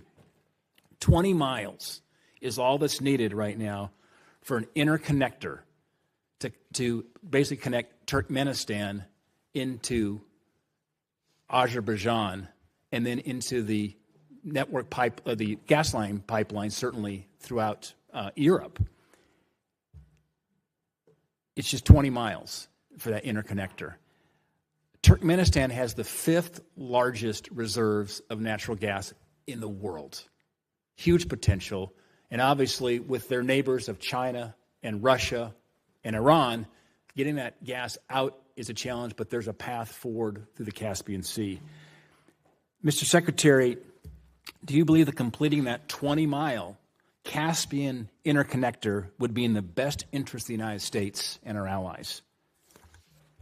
I think the answer is yes. That's what you're saying. I mean, it sounds to me that way from what you've described. I can't say I'm an expert on those 20 miles, but I could certainly see from your argument, the way you put it forward, that it makes all the sense in the world. And it reminds me, once again, of why we want so much of our foreign policy to be driven at the regional and embassy level. Those are exactly the kinds of opportunities that in a different context where how we were conducting energy policy would be lost. Those are exactly the kind of opportunities that would be driven from the bottom up. Ideally, we would have embassies and we would have individuals in the bureaus that would identify these operations, and within that bureau be able to operationalize it by conducting energy diplomacy. Potentially, are there American companies or allied companies? I apologize. Are there American companies or allied companies that can contribute to that effort? That can help us to fill that gap and provide the contracting work needed. Yeah, you know, and Secretary, what's fascinating is when you engage those countries. And I was the first U.S. senator to be in Turkmenistan and Tajikistan in 13 years when I went over there last November. As you can see, energy is a very emotional thing to me. It is, Mark. I get choked up too thinking about it. But they talk about multi-vector diplomacy over there because you've got the Russians and the Chinese who are actively engaged right now, and I think there's a bit of a vacuum as relates to the United States, and we can help fill that vacuum because they want to work with us. They were thrilled with this election in November. I spoke with every one of the Central Asian presidents, each one of them, one-on-one meetings. They were very pleased to see the outcome in November, and now they're ready to move forward here with a close relation to the United States. And I think Azerbaijan and that interconnector could be, as they say, that is the cork on the wine bottle of Central Asia that could actually unleash some of this energy and move it towards allies and friends of the United States instead of being dependent on Russia and China. By the way, they've been a very valuable ally in the global war on terror as well. There's a counterterrorism mission here as well. I would just throw out in terms of your radar, because you've got a lot on your plate right now, Mr. Secretary, but I think we could encourage the modernization of trade relations in that part of the world where there's, frankly, a lot of great power competition going on. But anyway, Mr. Secretary, it's good to see you up here. Godspeed, and thanks for all you're doing for our country. Thank you. Thank you. Thank you, Senator. Senator Merkley. Thank you very much, Mr. Chair, and greetings, Secretary Rubio. And it was a pleasure to work with you when you were in your Senate capacity on a number of human rights issues related to China, Taiwan, Tibet, Hong Kong, and certainly the Uyghur Forced Labor Prevention Act, which I think is a standard and a strategy I hope will spread to other countries to reject goods made by slave labor in China. Today, however, I want to wrestle a bit with another what I consider to be a humanitarian tragedy, the conditions in Gaza. I very much supported Israel going after Hamas following October 7th, but we are now well over a year and a half into this, and there's a new phase of events, which I'll try to summarize. 6 months ago, Finance Minister Smotrich said Israel should thin the population through voluntary migration. He also used the term encouraged migration. These terms are considered a euphemism for forced displacement. And the strategies of forced migration are food denial, the demolition of homes so that there's no place to return to, and driving people from one area in the Gaza Strip south to the southern side. Then there is a new plan called Operation Gideon's Chariot, mass call-up of troops in Israel. And Netanyahu said a few days ago, he said, we're going to take over all the areas of the Gaza Strip. By the way, on that forced displacement or the demolition of homes, I want to put up a chart to accentuate the point. This is satellite images done by the New York Times that show before the war, the detailed homes, mass damage before the ceasefire, and then since the ceasefire, absolutely the entire neighborhood turned to rubble. There's just basically nothing left that is habitable. So I wanted to just make the point that it's not some theory about the strategy. The strategy is being implemented and implemented very aggressively and effectively. But let me return to the issue of food denial. The Office for Coordination of Humanitarian Affairs estimated that in February, 2,000 children were admitted for treatment of acute malnutrition. I was thinking about the strips that are used. They're called MUAC strips, mid-upper arm circumference. It's basically a measure of the bicep. And I saw them I went to areas that were under starvation in Africa, and I saw these being used, and you'd see a child, and you would think this child is just maybe 2 years old, and they'd be 5 years old, and their arms as thin as toothpicks.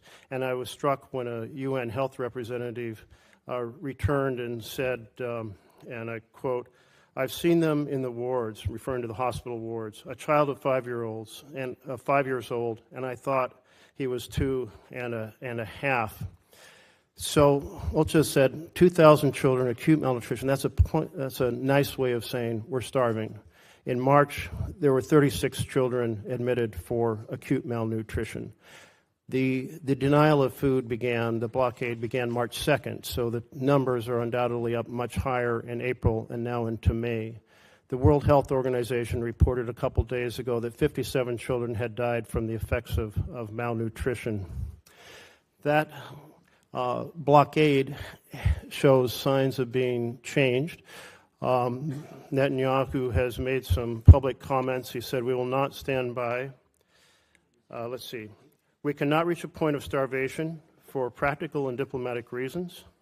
He went on to say that mass starvation is a red line that could cost Israel support from the U.S. He didn't say it was a humanitarian problem, but support from the U.S. And yesterday, 5 trucks went in, and there's a plan to get up to 100 trucks.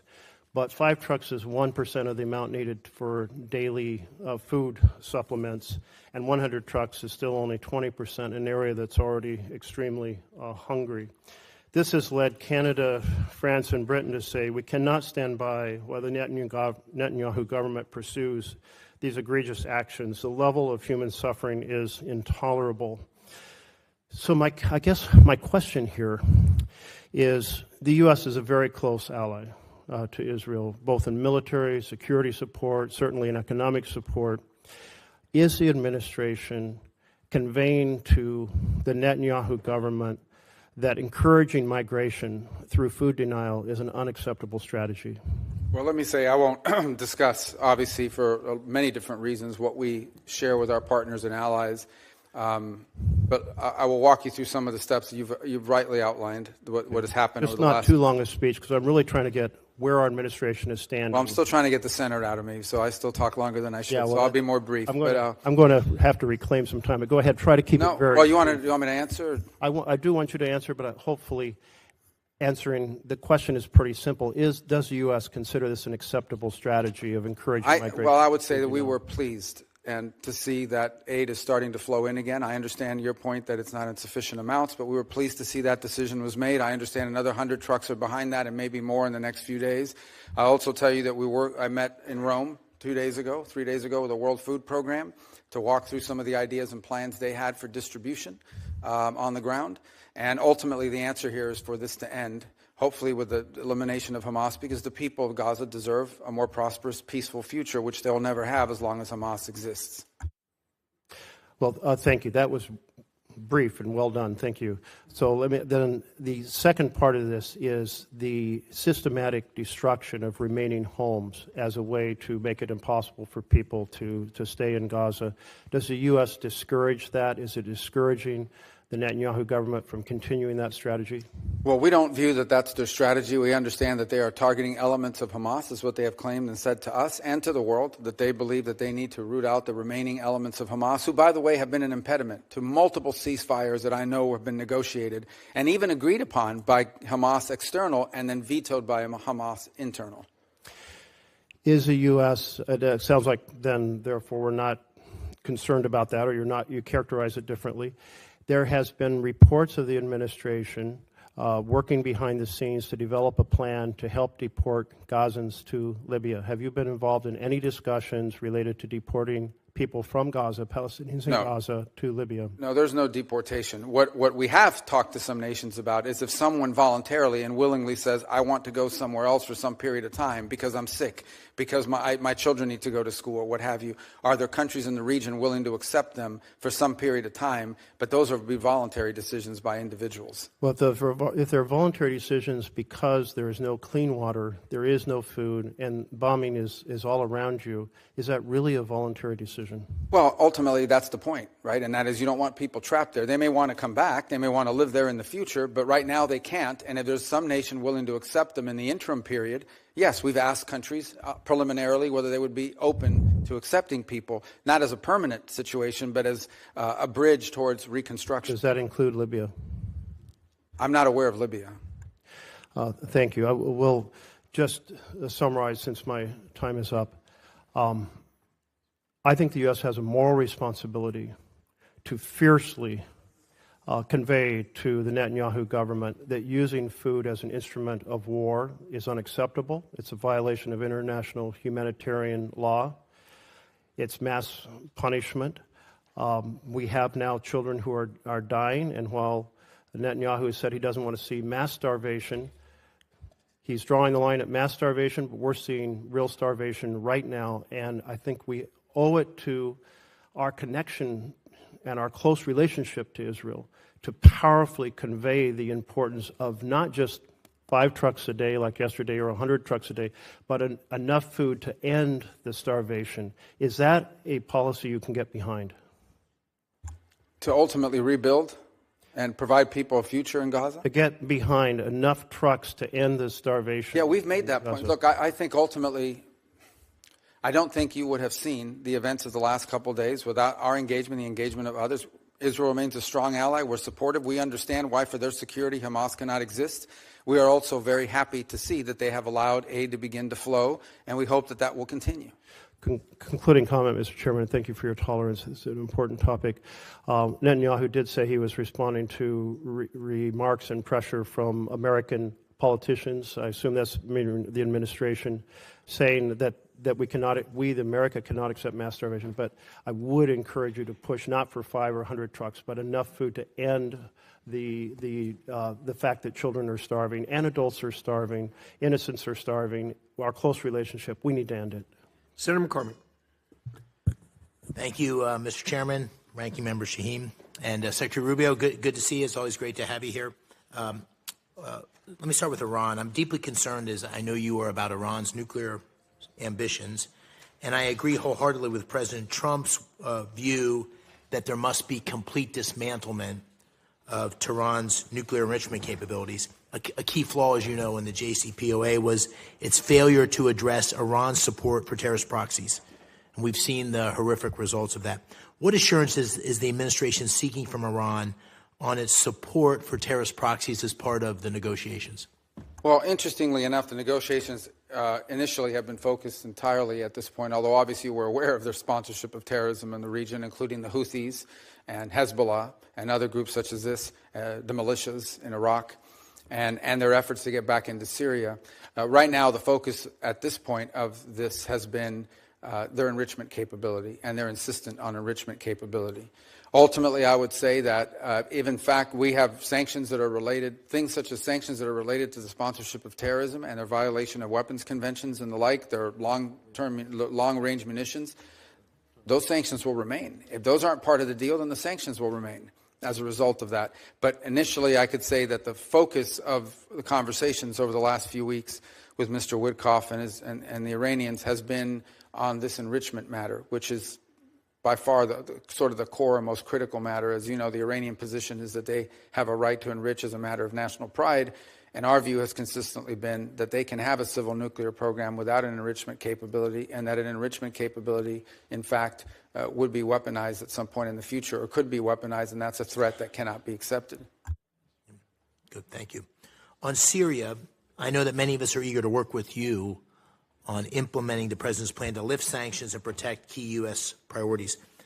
What assurances is the administration seeking in your discussions with interim authorities on counterterrorism priorities, including the fight against ISIS, during the process of lifting the sanctions? Well, ISIS hates the transitional authority, and they hate al-Shara, and they hate everybody in his government, and I think pose a grave risk to them.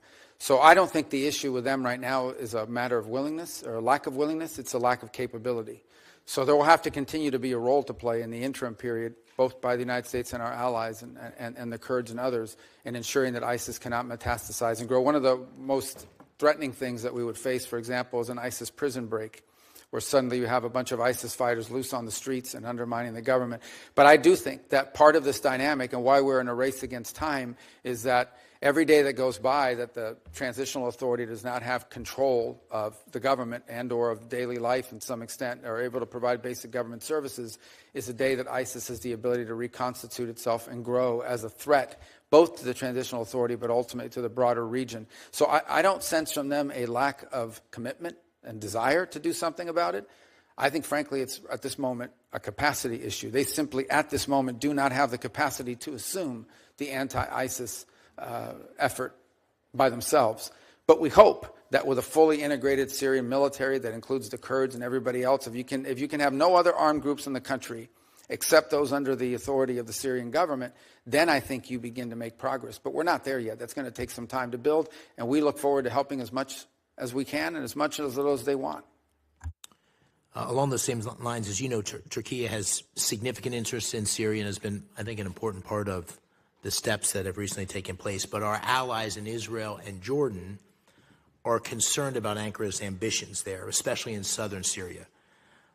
How are you managing those tensions and allied concerns as it relates to Turkey's role in Syria? Well, in the case of Israel, we've had conversations with them about this, what we view as an opportunity for Israel. If, in fact, Syria is stable and has in it a government that has no interest, as they have said, in fighting a war with the authorities there have said it. Now, obviously, you have to prove it, but they have said this is a nationalist project. They are seeking to build a nation. They're not viewing themselves as a launch pad for revolution. They're not viewing themselves as a launch pad for attacks against Israel. So we think this is an extraordinary thing. If, in fact, you have in Syria a stable government that encompasses all the elements of their society and has no interest whatsoever in fighting wars with Israel over borders or anything else, I think that's an extraordinary achievement for Israel's security. Obviously, they're concerned about the Turkish presence, and we've done some things to deconflict on that front. And I think one of the key points is going to be foreign military basing inside of Syria. And that is, at some point, the Transitional Authority will have to make a decision about whether they're going to allow foreign military basing. That includes Russians, but potentially the Turks have wanted that as well, especially in the central part of the country. Now, the Turks do have a presence in the north, as you know, and one of the things that our Central Command was very influential in doing is helping the Transitional Authority enter a preliminary agreement with Kurdish authorities in the north, which ultimately should lead to the Kurds becoming part of the broader Syrian government and broader security forces. And by the way, the Jordanians, despite concerns they may have been very helpful and very encouraging in our outreach to the Transitional Authority. Very good. Thank you. I yield the rest of my time. Thank you, Senator. Senator Schatz.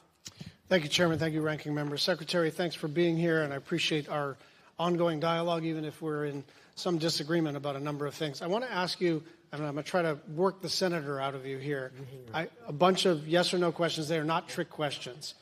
Are you still the acting USAID administrator? Yes.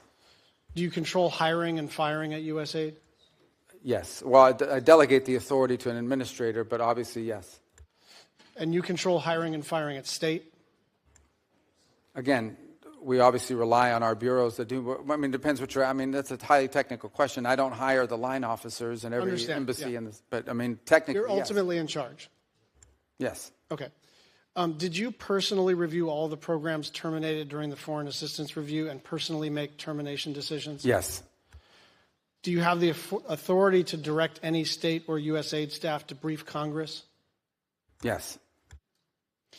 Can you have Mr. Lewin or you come back to Congress and talk about USAID in the context of the coming end of the federal fiscal year and SFOPs and appropriations? That's already planned to do that, not just him, but others, because we'll have to update you on that, on our organization, whatever OMB decides to do with money.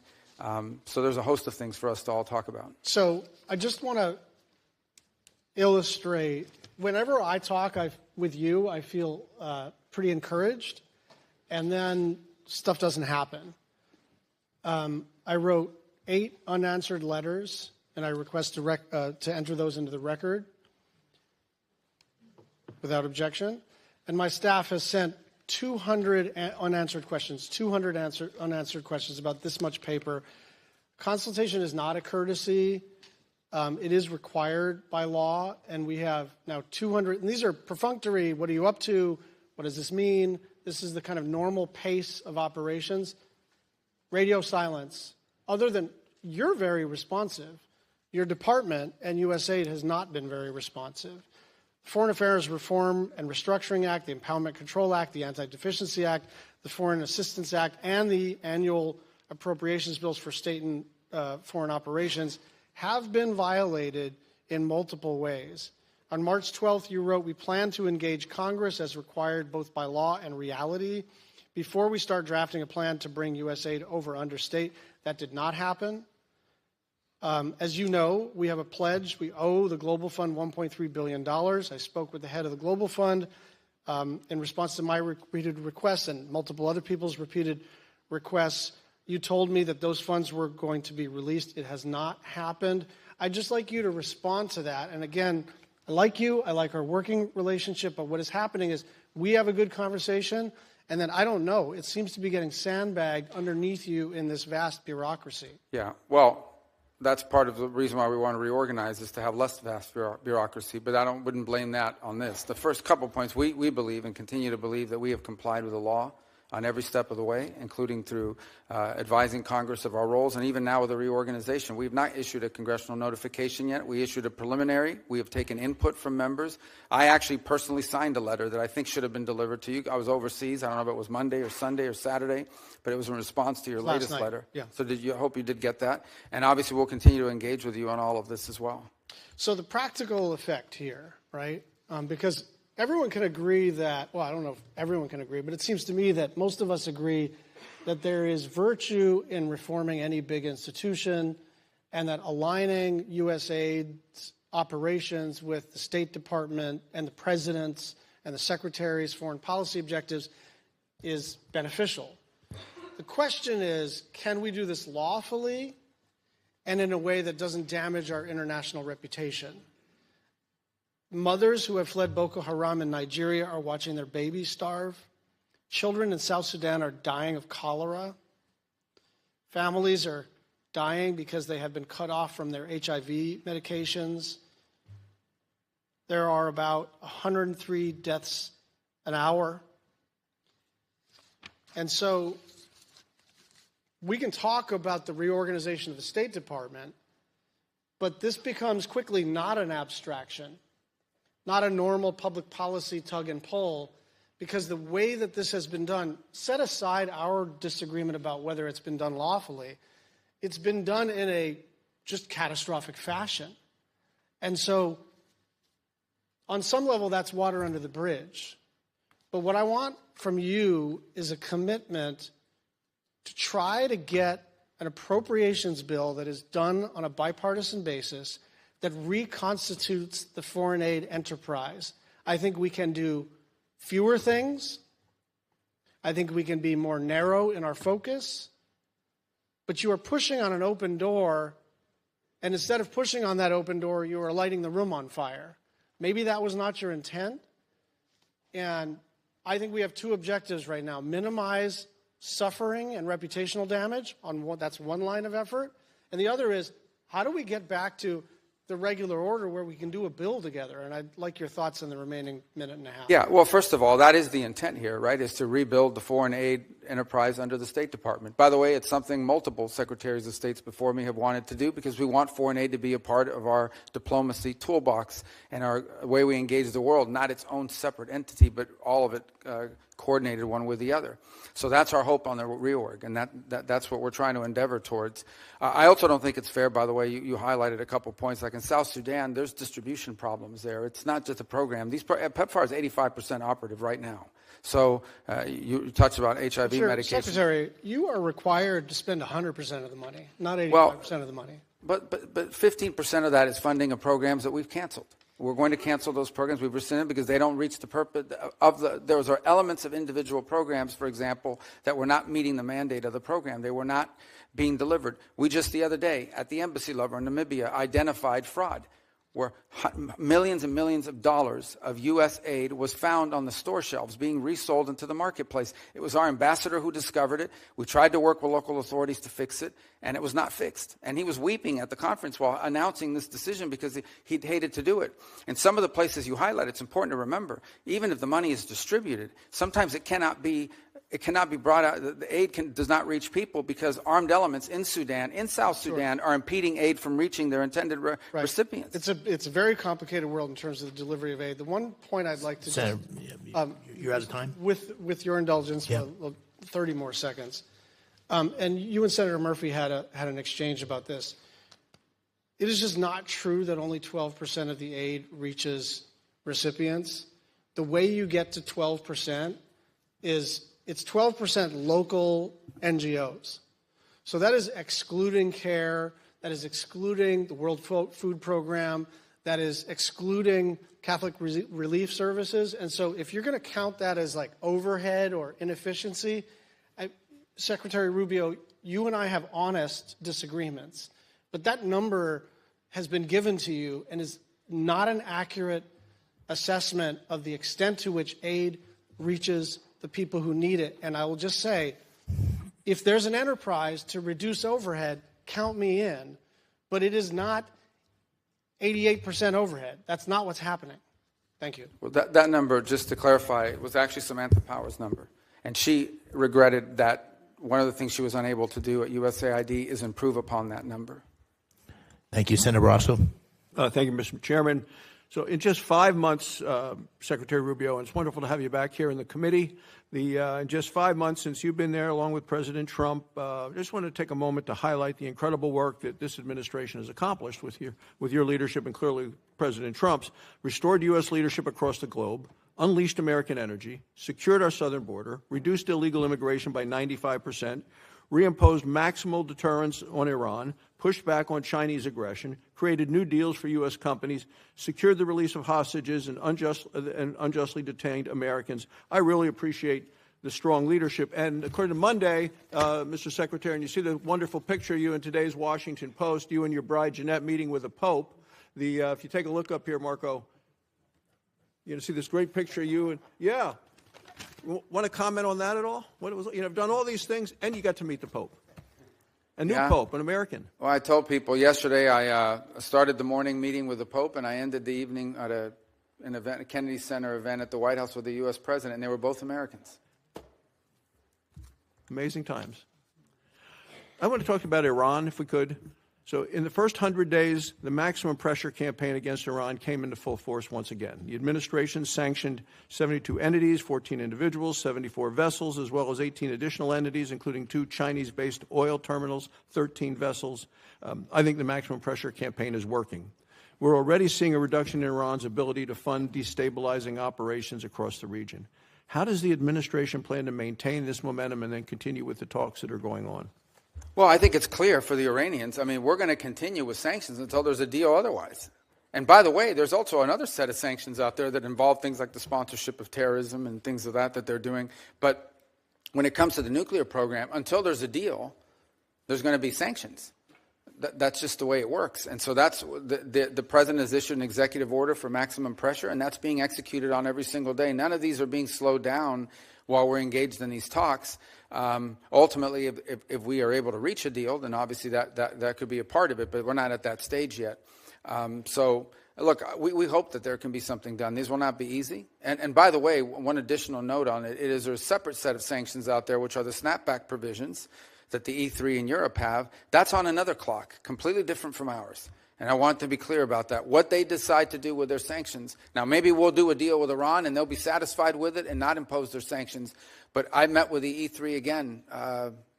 What day is it today? Tuesday? I met with them maybe 4 days ago in Turkey. And they are moving forward on their process, independent from ours, that could impose additional sanctions as early as July, August, September, October, November, September, October of this year.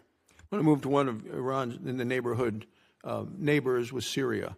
And President Trump met with the new Syrian president.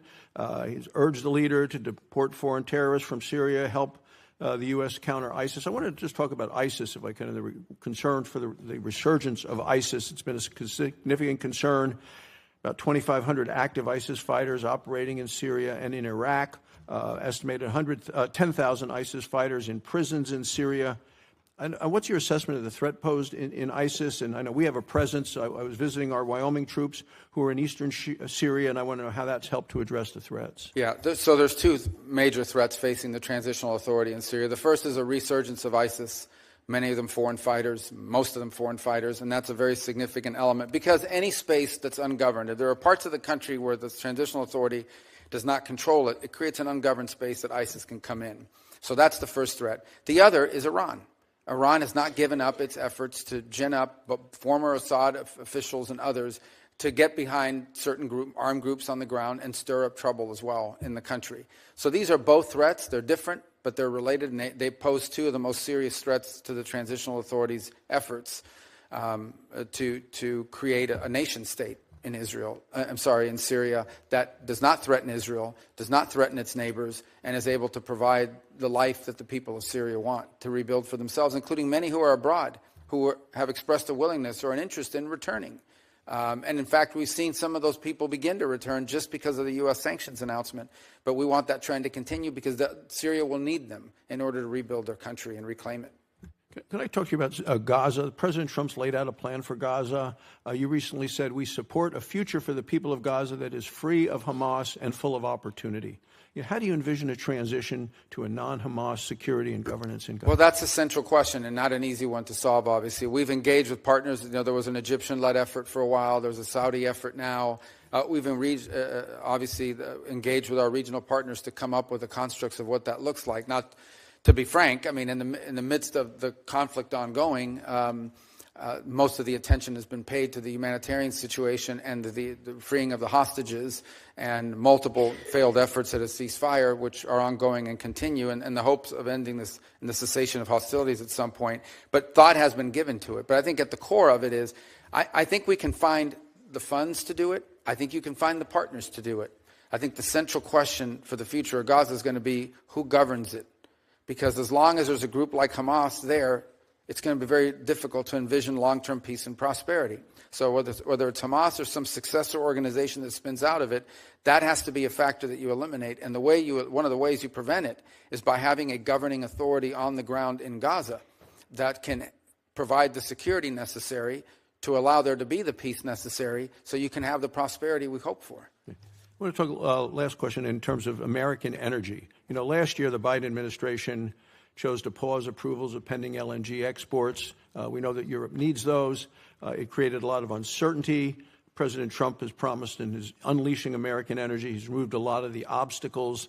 Our LNG exports have surged. I think it's going to help in Europe. European countries have increased their purchases of U.S. LNG.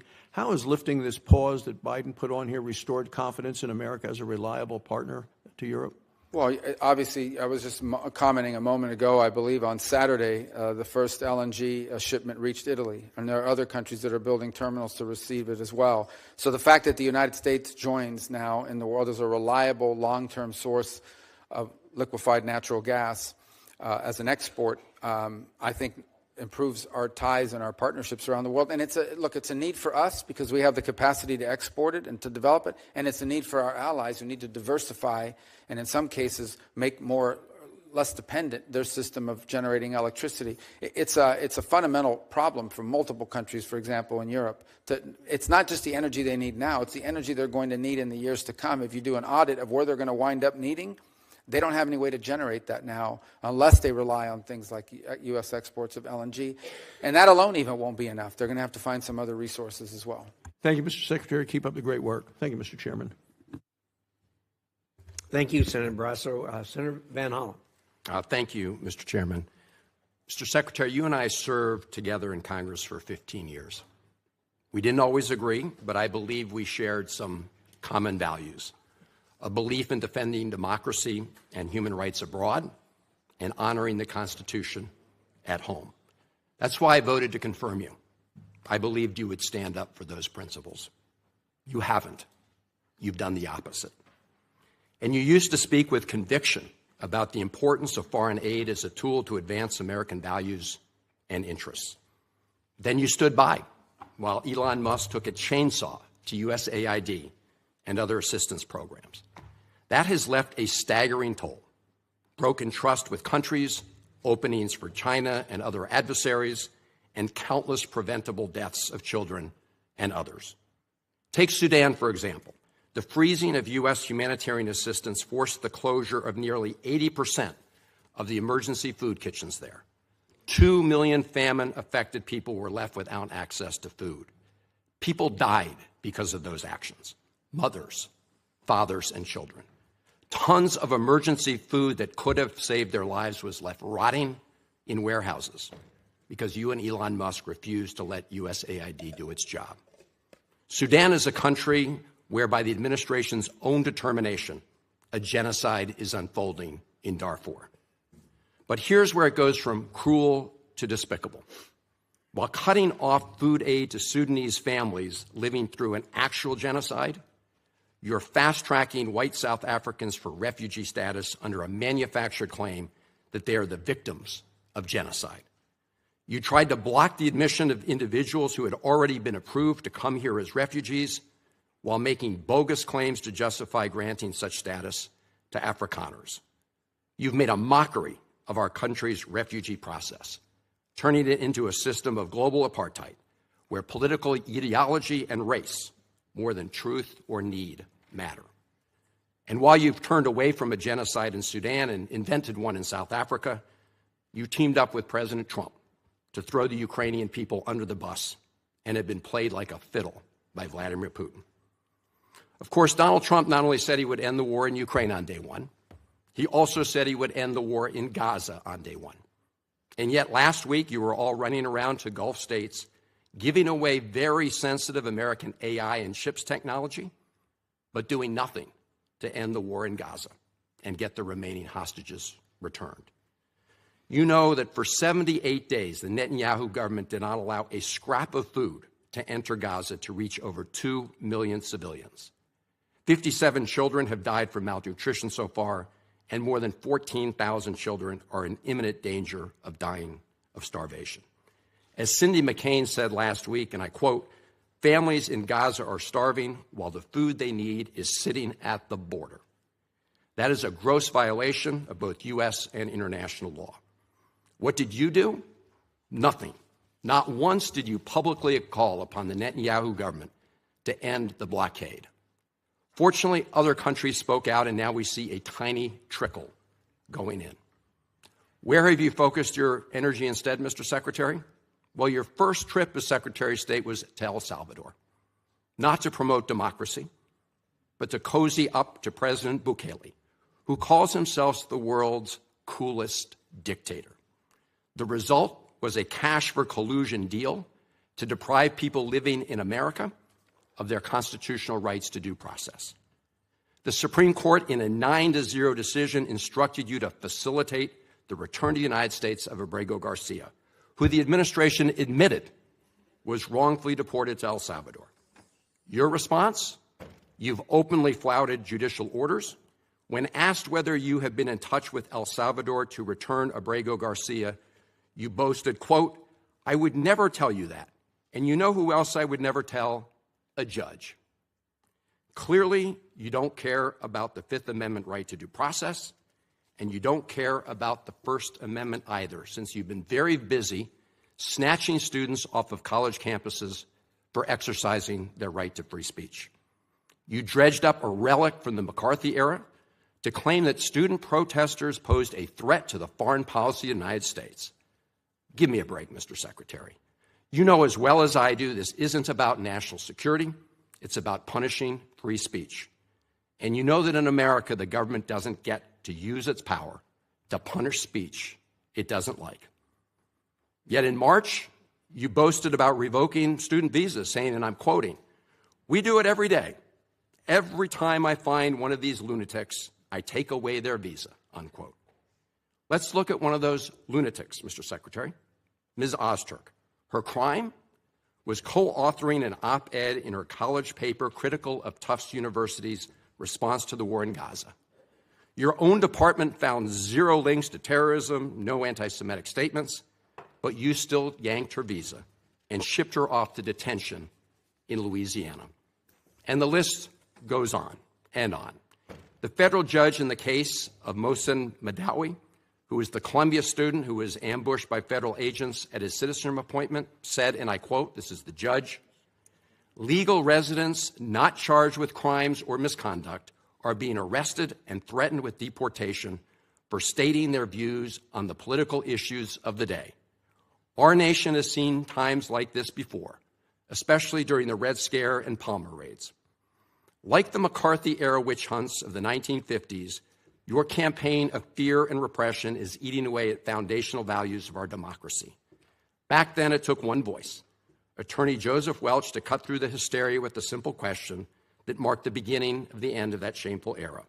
He asked Senator McCarthy, "Have you no sense of decency?" And I would ask you the same, Secretary Rubio. But you have shown through your words and your actions what the answer is. And I have to tell you directly and personally that I regret voting for you for Secretary of State. I yield back. May I respond? You may sit. Well, first of all, your regret for voting for me confirms I'm doing a good job based on what I know. Well, that's just your a record and flippant what you statement, stand Mr. for. Secretary. Can I respond, Mr. Chairman? You may. I didn't ask. Senator, please let the Secretary have I'd be the floor. happy to, but then I can respond to his. Your time's up, Senator, and willfully used, I might add. Well, your remarks do not represent the view of this committee. Well, Mr. Secretary, please. Well, I'd like to. I can't respond to everything he said because much of these are untrue, but I'll go through a few. First of all, I'm actually very proud of the work we've done with USAID. For example, I don't regret cutting $10 million for male circumcisions in Mozambique. I don't know how that makes us stronger and more prosperous as a nation. I don't regret psychosocial support services. I raised Sudan, Mr. Secretary. Can I respond, Mr. Senator? Senator, I'd ask you to suspend. You had 7 straight minutes. I chose to use my time that way, Mr. Chairman. That's my right to Please use my suspend time that way. Secretary Rubio. Well, I can go on. I mean, there's other things here. We spent $227,000 for Big Cat's YouTube channel from USAID. We spent $14 million for social cohesion in Mali, whatever the hell that means. So I can go on and on. I got the list here, and there's more. I didn't even bring the whole list. In the case of El Salvador, absolutely. Absolutely. We deported gang members. gang members, including the one that you had a margarita with. And that guy is a human trafficker, and that guy is a gangbanger, and the evidence is going to be clear. In the days to come, you're going to see who you went to defend. Senator, I'm sorry, Mr. Chairman. Secretary Rubio has the floor. Mr. Chairman, he can't make unsubstantiated comments like that. Secretary Rubio has the floor. You've had Secretary your time. Rubio should take that testimony to the federal court in the United States because he hasn't done it under oath. Here's another point, okay? There is a division in our government between the federal branch and the judicial branch. No judge in the judicial branch cannot tell me or the president how to conduct foreign policy. No judge can tell me how I have to outreach to a foreign partner or what I need to say to them. And if I do reach to that foreign partner and talk to them, I have under no obligation to share that with the judiciary branch. Just like a judge cannot order me to negotiate with a foreign minister of Russia, they cannot order me to negotiate with a foreign minister or the president of El Salvador. And if I did negotiate with them, which we have responded to them, and we've told them we've had communications with the president of El Salvador, I am under no obligation under our division of powers in this country and to share with the judicial branch how I conducted diplomacy of the United States. It would actually be counterproductive. If I started sharing with courts, or frankly, with the media, my conversations with foreign leaders and all of their details, no foreign leader would talk to me again, and we would break trust with them. So I have complied with every court order. What I won't comply with is an order to disclose what I'm saying and what we're talking about with a foreign leader, because then they won't talk to me. Diplomacy doesn't work that way. About the student visas, let me say this. I don't deport anybody, and I don't snatch anybody. The State Department does not have officers in the street snatching everybody. What I do is revoke visas, and it's very simple. A visa is not a right. It is a privilege. People apply for student visas to come into the United States and study. And if you tell me that you're coming to the United States to lead campus crusades, to take over libraries and try to burn down buildings and acts of violence, we're not going to give you a visa. Is that what Ms. Ozturk did? We're not going to give you a visa. Is that what she did? Come on, Mr. Secretary. And every single one of these blowing cases, the smoke factors here are now. different. Senator, the bottom line is if you're coming here to stir up trouble on our campuses, we will deny you a visa. And if you have a visa, First Amendment and we apply find to you, we'll people revoke living in it. the United States? And we're going to do more. There are more coming. We're going to continue to revoke the visas of people who are here as guests and are disrupting our higher education facilities. People are paying money. These kids pay money to go to school, and they have to walk through a Writing bunch an of op-ed lunatics to the who are tough here on student newspapers visas. disrupting the Simple foreign as policy of the United I want to States. do more. I hope we can That's find more of these people. pathetic, Mr. In fact, Secretary. the other day, some guys led a riot. I forgot what university it was, and I asked, please, can you find the arrest records of all the people that were arrested at that riot at that campus? Because if any of them have a visa, we're going to revoke it. I feel so much safer when you lock up people like Ms. Ozturk, Mr. Secretary. We've had enough time on the subject. Thank you very much. And we're going to move to Senator Lee. Mr. Secretary, it's very good to have you back here. I want to say it's good to see the fauna in its natural habitat, but it's more like its former habitat, because your current one is also where you naturally belong. And I, for one, I know a majority of us feel the same way, have every confidence in your ability to serve us, and are very grateful for your service. One of the many things that I've always liked about you and I always agreed with you on is your clear-eyed vision for the Western Hemisphere. You seem to share the understanding many of us have, which is that we've been blessed as a country throughout our 250-year existence by the fact that we're protected by a big ocean to our left, another big ocean to our right, and friendly neighbors to our north and south. Those natural barriers are good for us and gave rise to the Monroe Doctrine and things like that. And I appreciate the fact that we now have a Secretary of State who understands and appreciates the importance of the Western Hemisphere. So I want to ask you where the Western Hemisphere fits relative to other regions of the globe and with the current administration. Now, as I understand it, the America First Opportunity Fund is intended to support, quote, America's most enduring and critical partners. As you, as Secretary of State, work to realign State Department priorities and funding programs with our national interests, will the countries in our immediate periphery, those in our hemisphere, our neighbors, be counted among our most critical partners? Yeah, absolutely. And look, by the way, the new Prime Minister of Canada was here a couple weeks ago. We had a very productive engagement with the President. Their new foreign minister is coming on board, wasn't able to join us at the NATO gathering a few days ago, but look forward to interacting with her as well. We've obviously had some disagreements with Canada with regards to the nature of trade between our countries. But I think there's hope here that we can work something out on the trade front with them, although that's not something that I'm involved in negotiating. And then we have a lot of other mutual interests. As an example, national security on our shared obligations to NORAD and the defense of the North American continent. They've been a strong partner, and we look forward to building on that. And one of the most encouraging things is that Canada, that has historically not spent a lot of money, at one point less than 1% of their GDP on the military, it's now increasing, has made a pledge to get to 2% and has signed on to the NATO pledge to get to 5% over the next decade. So I think that's going to strengthen our partnership as well in providing security to our hemisphere. Thank you. I want to touch next on the contributions to international organizations account. This multi-purpose account has been used to facilitate U.S. payments to over 40 international organizations. I think the current tally might be at 44. Now, as someone who has been skeptical of international organizations in the way we fund them, the way they've been used, and the way they've used our money, I very much welcome the proposed reduction in funding of international organizations. But the budget request before us mentions only the UN in that context, not the dozens of other organizations that we're also funding. As you keep up your efforts to review our participation in and funding of international organizations, can you offer us some kind of a glimpse into the universe of organizations as to which we might be terminating our funding this year? Well, I think there are some already that we have with UNRWA and some of the other programs that we are not happy with what they do. But the assessment is very simple, and that is our participation in this organization further our national interests or not? It doesn't mean we have to agree with everything the organization does, because sometimes there's benefit to being at the table. Sometimes there's benefit to being there and being able to influence the direction that it's going. In other cases, these are just forums that are used for anti-American positioning, but we're paying for it. So you start to ask yourself, well, why are people? And in other cases, you're legitimizing it. So you look at the Human Rights Council at the United Nations, which basically doesn't do anything to sanctions. In fact, it has become a place where some of the worst human rights violators on the planet go to hide. And yet we're funding that, and we're participating and giving it credibility. So I do think there are agencies like this. And here's one that I would say, because you asked about the Western Hemisphere, and I'm not saying it's one of the ones we're going to walk away from. I'm not claiming that right now. I am saying this. We have a catastrophe in our own hemisphere right now in Haiti that we are seeking to come up with an alternative strategy, because the one that's in place right now isn't working. And Haiti's heading in a very bad direction very quickly. And everyone's bending themselves twisting themselves into pretzels to try to figure out how can we get the United Nations or some other entity to fly a flag over the country that you could put a mission that deals with it. And I asked myself, the Organization of American States has not led a mission since 1965, I believe. Why do we have an Organization of American States if it is unable to collectively respond to what is a severe catastrophe in our own hemisphere? Again, I'm not threatening we're going to pull out of the OAS. And that's not what I'm saying. What I am saying is we need to challenge some of our existing memberships to step up.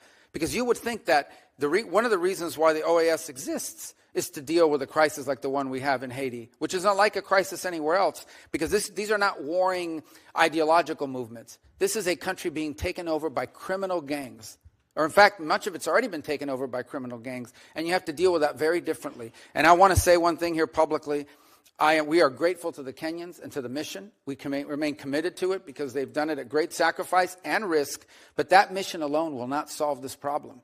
And so that is one example of something that I want to see us be able to lead on, and that is to get organizations like the OAS, which we contribute to quite a bit, step forward and provide a mission with member countries to deal with the issue of Haiti, which is about to take a very dramatic turn if not addressed very quickly. That's a great point. I'm glad you raised OAS. I know that Lee Rizzuto, who's been named by President Trump to be our ambassador to that organization, has a vision that aligns closely with that of the President and of you, our Secretary of State. Now, the Biden administration used the Development Finance Corporation as yet another vehicle for pursuing international climate alarmism with U.S. funding. Under the Biden administration, the DFC committed $20 million for sustainable tilapia production in Kenya, $50 million to purchase new vehicles for a car rental business in Ukraine, and $350 million for wind power in Turkey. These are just a few examples. As the Trump example seeks to lean on the DFC as an alternative, for foreign aid, what sorts of projects and in which regions would you advise the U.S. To fund through the DFC? Well, I think that's first of all, the DFC obviously is independent from the Department of State, so they have an own board and an own governing structure. Although I'm a member of it, I don't control it. But I think the broader question that you're asking is exactly the point of this reorganization, and that is it will now be incumbent upon our regional bureaus and our embassies under those bureaus to identify those opportunities for us, and then to elevate that at the leadership level and say, here's what we need to be funding in this country on the basis of our interaction. For example, in the Caribbean basin, when you talk to leaders there, they will tell you their number one need is to build up the capacity of their local law enforcement so they can take on these gangs. If they can get control of the gangs and the security situation, then they can expand to economic development and things of that nature. But it's difficult to do as long as it's insecure on the ground. These are the kinds of things that we want to be able to pursue, which is why we want to empower the regional bureaus and our embassies to have a role to play in determining what we fund and what we put our money towards. Thank you very much, Mr. Chairman. I see my time's expired. Thank you, Secretary Rubio. Thank you, Senator Rosen. Thank you, Mr. Chairman. I'm going to get right into it. Secretary Rubio, I'm going to embrace my Jewish mother instincts for a moment. So as a mother, a senator, and a fellow human being, I can tell you that I'm not even mad anymore about your complicity in this administration's destruction of U.S. global leadership. I'm simply disappointed. And I wonder if you're proud of yourself in this moment when you go home to your family, because I've always found you, Senator Rubio, to be a bipartisan, pragmatic partner, a true believer that the U.S. is stronger when we lead with diplomacy and development. You have a strong record on this, but I don't recognize Secretary Rubio. A stalwart support of Israel, you've watched this administration abandon Saudi normalization with Israel in order to pursue business deals. You were once a fierce critic of Vladimir Putin, but you sat idly by as the president berated the elected leader of Ukraine for not capitulating to Russia. And worst of all, you've kneecapped foreign assistance, including programs that you previously championed and made America less safe, less strong, less prosperous in doing so. I know you know this in your heart, and I can't make this point any better than you did yourself in 2019 when you said, anybody who tells you that we can slash foreign aid and that will bring us to balance is lying to you. So with that, I'm just going to move on to my questions. Thank you. And I'm going to talk about international women's issues because during your time as senator, you were a champion of international women's issues. You helped introduce bills that would have codified the Department's Office of Global Women's Issues and Women's Global Development Prosperity Initiative. You supported several bills, including Senator Shaheen's Bipartisan Women, Peace, and Security Act. During your confirmation hearing, you committed to me that you would support women's economic empowerment abroad. And at this year's International Women of Courage Award, you waxed poetically about the administration's support for women abroad. So help me understand how to square your past with your present. You're proposing the full elimination of the Office of Global Women's Issues. You've terminated hundreds of programs that help women and girls. You provided no guidance to the department on whether they should continue to implement the Women, Peace, and Security Act, and I'm still waiting to see your support for women's economic empowerment overseas.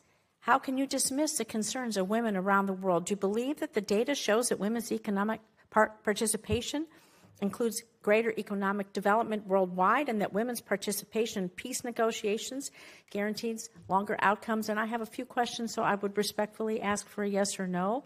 Don't you think that women's participation is important and allows for better outcomes? This is not a game show. I'm not going to ask that with a yes or no. That's an important question.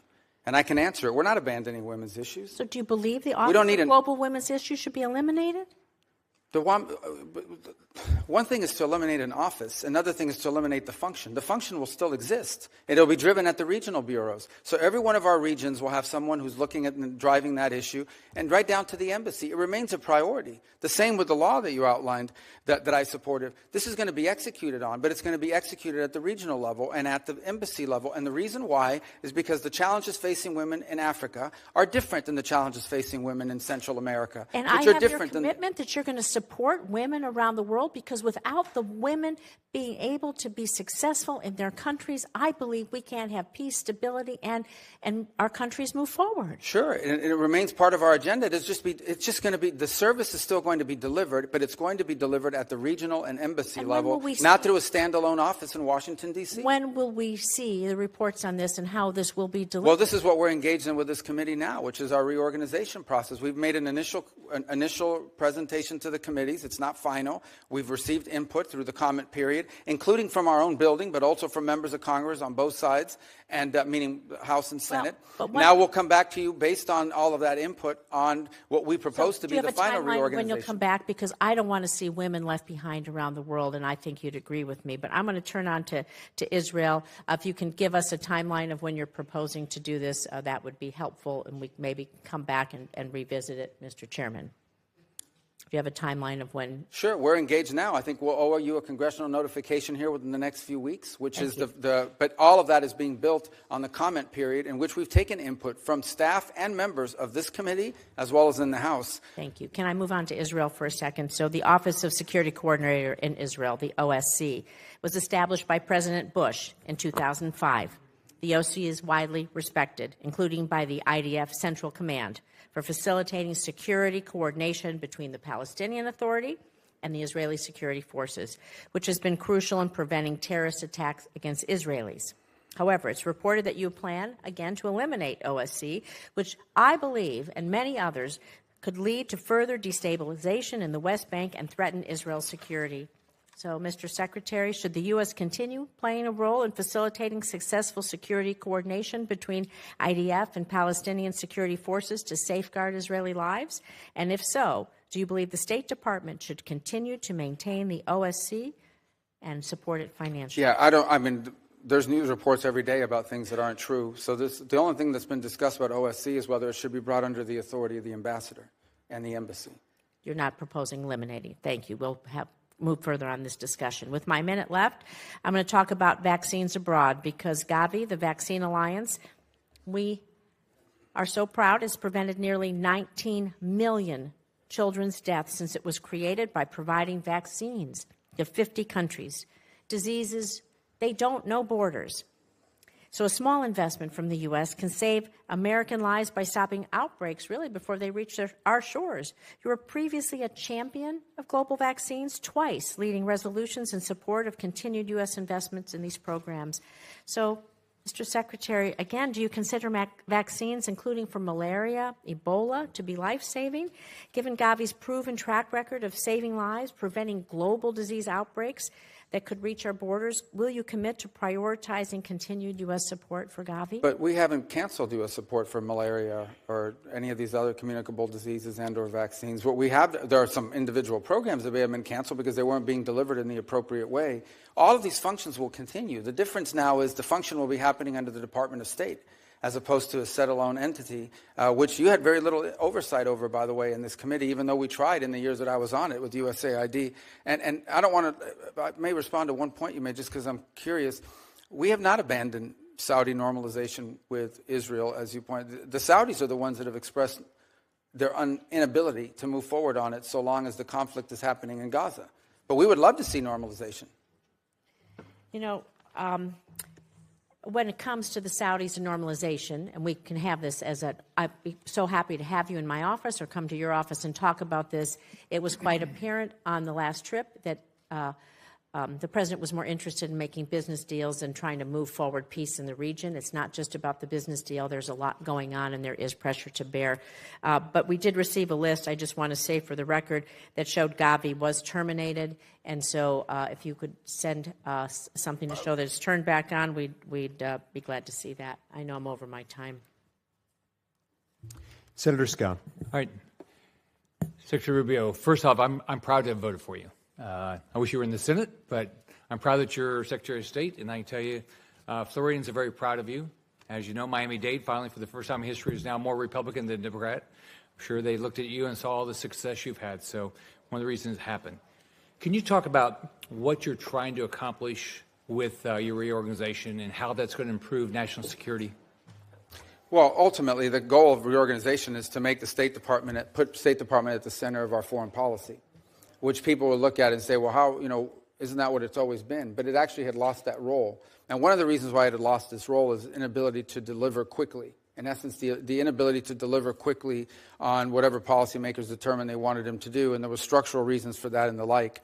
The other thing is that we are now in an era that requires, I think every era has required this, but now more than ever, a foreign policy that's cohesive, where all the elements of national power, including soft power, which has been talked about here today with foreign aid, but also the hard work of diplomacy, of understanding that sometimes when you're dealing with another nation state, they're not going to behave the way you would want your country to behave, but it's in our national interest to have a relationship with them and be able to influence discrete decisions that they make on one topic or another.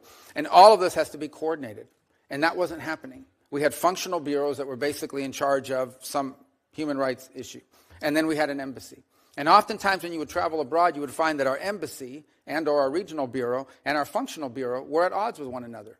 Because the functional bureau was pushing one agenda, the embassy was pushing another. And this was also true with USAID. By the way, this idea that USAID got along well with the State Department is false.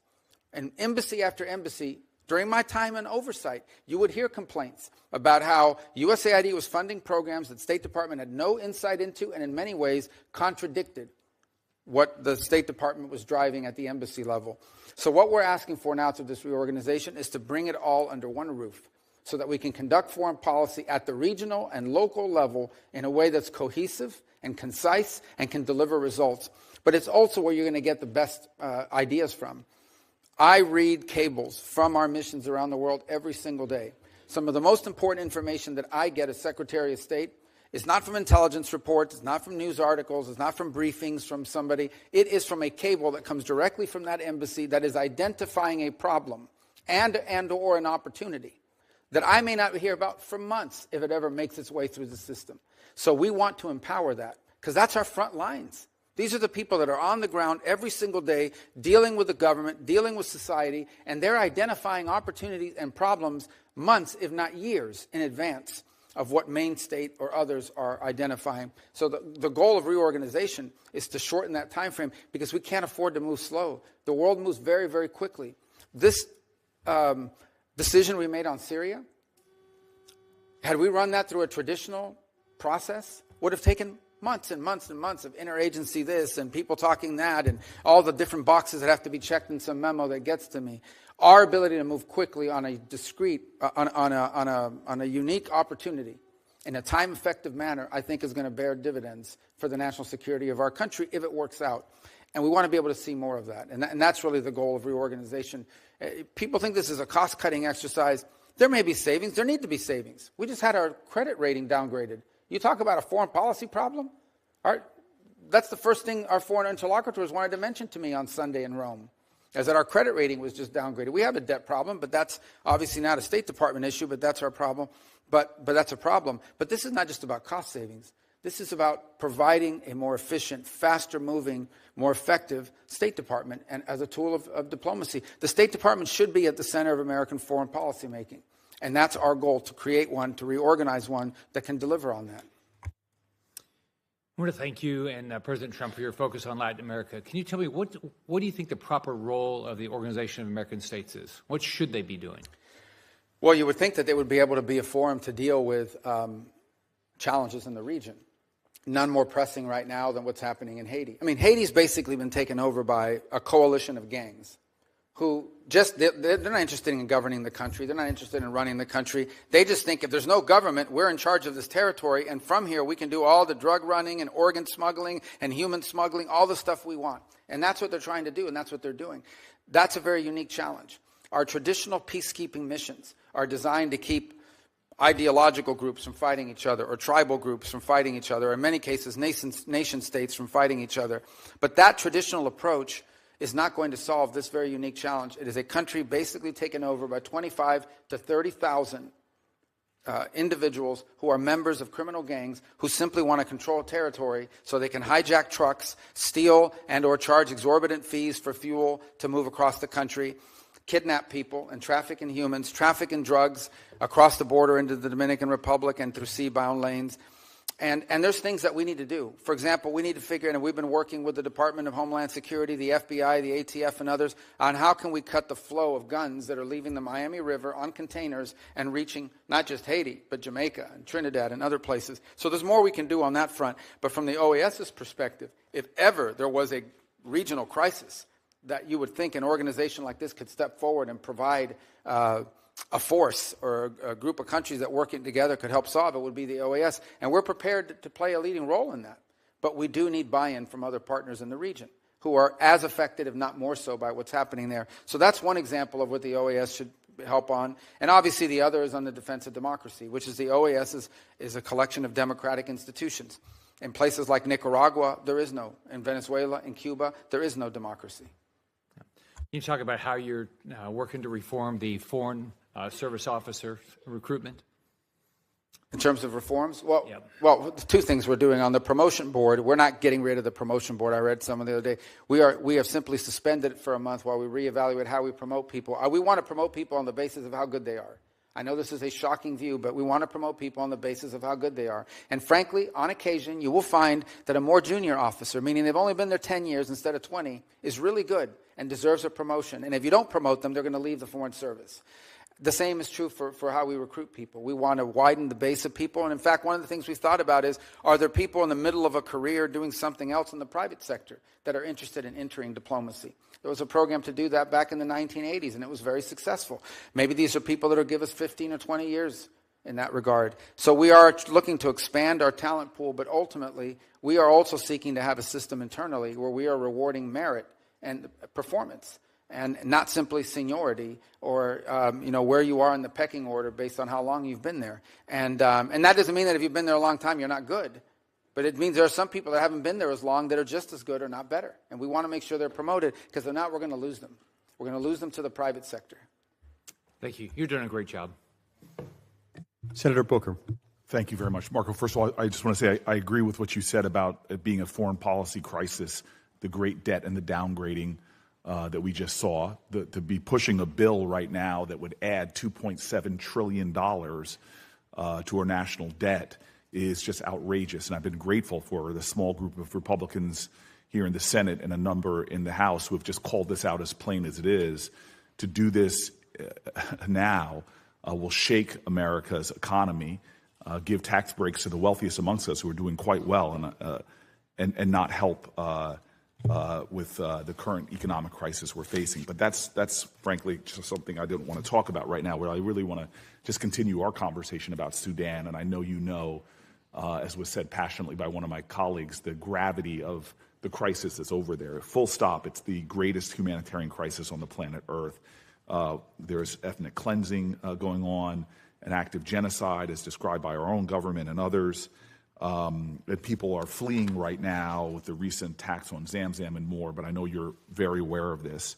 What I want to ask you about specifically is that not only did you acknowledge the genocide and say, I quote, being backed by countries that we consider allies elsewhere in the world. This is being fueled, you were saying. We must draw a clear line on that. You specifically mentioned the UAE, and you said, and I quote, take UAE, for example. They are an important partner in the Middle East, but we must be clear they are currently supporting an entity that is carrying out genocide. I'm just wondering, have you been able to draw that clear line in your conversations with the UAE, specifically addressing the issue of the supplying of arms? Well, again, and I wasn't satisfied when people would answer this way when I was sitting on that side, but now on this side with diplomacy, you always want to be careful what you say publicly, because then people don't want to talk to you if they think it's going to happen in the future. Let me say this, we have expressed, not just to the UAE, but to other countries, that they are turning it into a proxy war, that it's destabilizing the region, that in fact it's creating an environment, not just in Sudan, but it's threatening to destabilize. South Sudan already faces pretty substantial challenges, but some of that threatens to spill over and make it even worse. If I can interrupt, Marco, because I think your answer is justifiable. The UAE is a vital ally to the United States in a lot of other critical areas of the world. But it doesn't serve their interest. But my point is, it doesn't serve the interest of some of these countries involved to continue to pursue this route, because instability there is going to create a breeding nest for. And I guess when my hope is radicalism. And I know you and I can have further conversations privately, is that we are pressing hard on those people that are fueling the conflict. But I want to ask the next part of this question is the U.S. leadership is critical to end this. This is actually something that we can achieve, not only alleviation of the suffering, but an end of this. If a humanitarian corridor is created and respected, this is something we can help to do. Finding diplomatic resolution to the conflict is something we can do. Now, there's a bipartisan a commitment in this committee, mandate to appoint a special envoy for Sudan. We know that kind of leadership can help address this the worst crisis on the globe.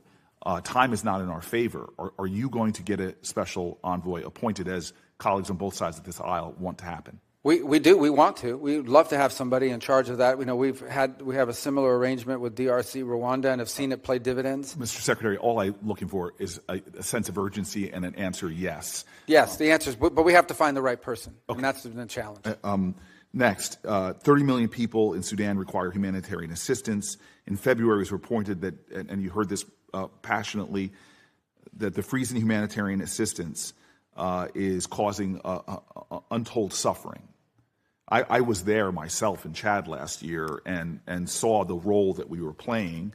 And frankly, I saw how great American companies like Plumpy Nut here were doing good, a double bottom line. They were helping to alleviate the crisis over there, as well as helping American businesses here. I just am hoping that you can say that you will commit to resume and even surge United States humanitarian assistance, particularly food aid, as soon as humanly as possible. Well, all of that has been approved. All of the life-saving food and medicine programs have been turned on. To the extent that there's been impediments, has been one or two things. Either A, on the payment system front, where we faced a couple of weeks where we couldn't get money moving through Treasury because of a variety of different reasons, including changes to the technology, but that's largely been resolved. And the other is the ability to distribute it once the aid arrives at site. Marco, Mr. Secretary, you and I have been friends for a very long time. A sense of urgency is what I'm asking for right now. That every day that we delay or that we don't plow through the line of defense here, that's stopping this from happening. People are dying. I know you, and I know we can do better. And as you and I both were taught back in the days we were playing football, better is possible, good is not enough. I want to move to my next question for you. Is the refugee camps the U.S. main corridor to life-saving assistance, which I said to you I visited? I'm just hoping that we can make sure that we are doing more. And I'll be specific in an example of another area. Despite the escalating humanitarian crisis, the United Nations Humanitarian Air Service is vital. The termination of those flights, makes it likely that all of Chad's aid into Chad will stop and end, and they will have no resources by the end of July. It can take a week to reach Chad's border from the capital via motorcade. And so this is a vital lifeline that we were supporting. During the rainy season, you can't make that trip by road at all. And I know, again, that you know this. Why was the award terminated for these flights? It is, to me, this is just very plain. This is the lifeline. And it was denied a waiver, which we reached out for. It's just, again, a very plain way that we could save lives. And I'm not sure if it's just because it had the UN in the title, but can we get a resumption of these flights that will literally save lives by getting resources? I think the answer to your question is that while you were talking about a mode of transport versus the actual aid, and I understand how important that is, then the question is what percentage of responsibility the United States should bear in comparison to other countries that have capability and are actually closer to the problem. So there's a broader issue here, and that is there does come a point at which we have to understand that the United States, there's great causes all over the world. And I'm not speaking specifically about the flight because I owe you a specific answer on that question. I don't recall that waiver. I don't recall the denial. Marco, that's all. Excuse me, Mr. Secretary, that's all I'm looking for. But all I want you to understand is that not every program we've ever funded is going to be funded in the future because we have to balance these things. Mr. Secretary, I am aware of that. I just want an answer. I mean, this is like Schindler's List. Doing a little more saves lives. And I know we are more capable than we are right now. And I'm asking for that answer. I'll get you the answer on the flights. And the flights and some of the other things I mentioned. And I'm happy to work with you on the special envoy. There are people on both sides that are willing to do that. And I'll say in conclusion, because I'm over, but other people did, I do not want to lecture you, especially because I know I've had enough conversations that I know your moral core. But what my colleague brought up very passionately about the Afrikaners, I want you to know, as a person that talks to countries and leaders like you do all over Africa, they are already seeing us not prioritizing ambassadors. They see embassies being closed. But the torrent I got on the Afrikaners reminded me of the torrent I got from African leaders when the president called those countries like those in Africa shithole countries. The anguish and the anger and the disappointment and the feeling of double standards. So just from a diplomatic range, where we're in a competition in many ways on that continent, that you and I talked in your confirmation hearings about the profound moral urgencies, economic opportunity, security mandates, the cooperations with these countries.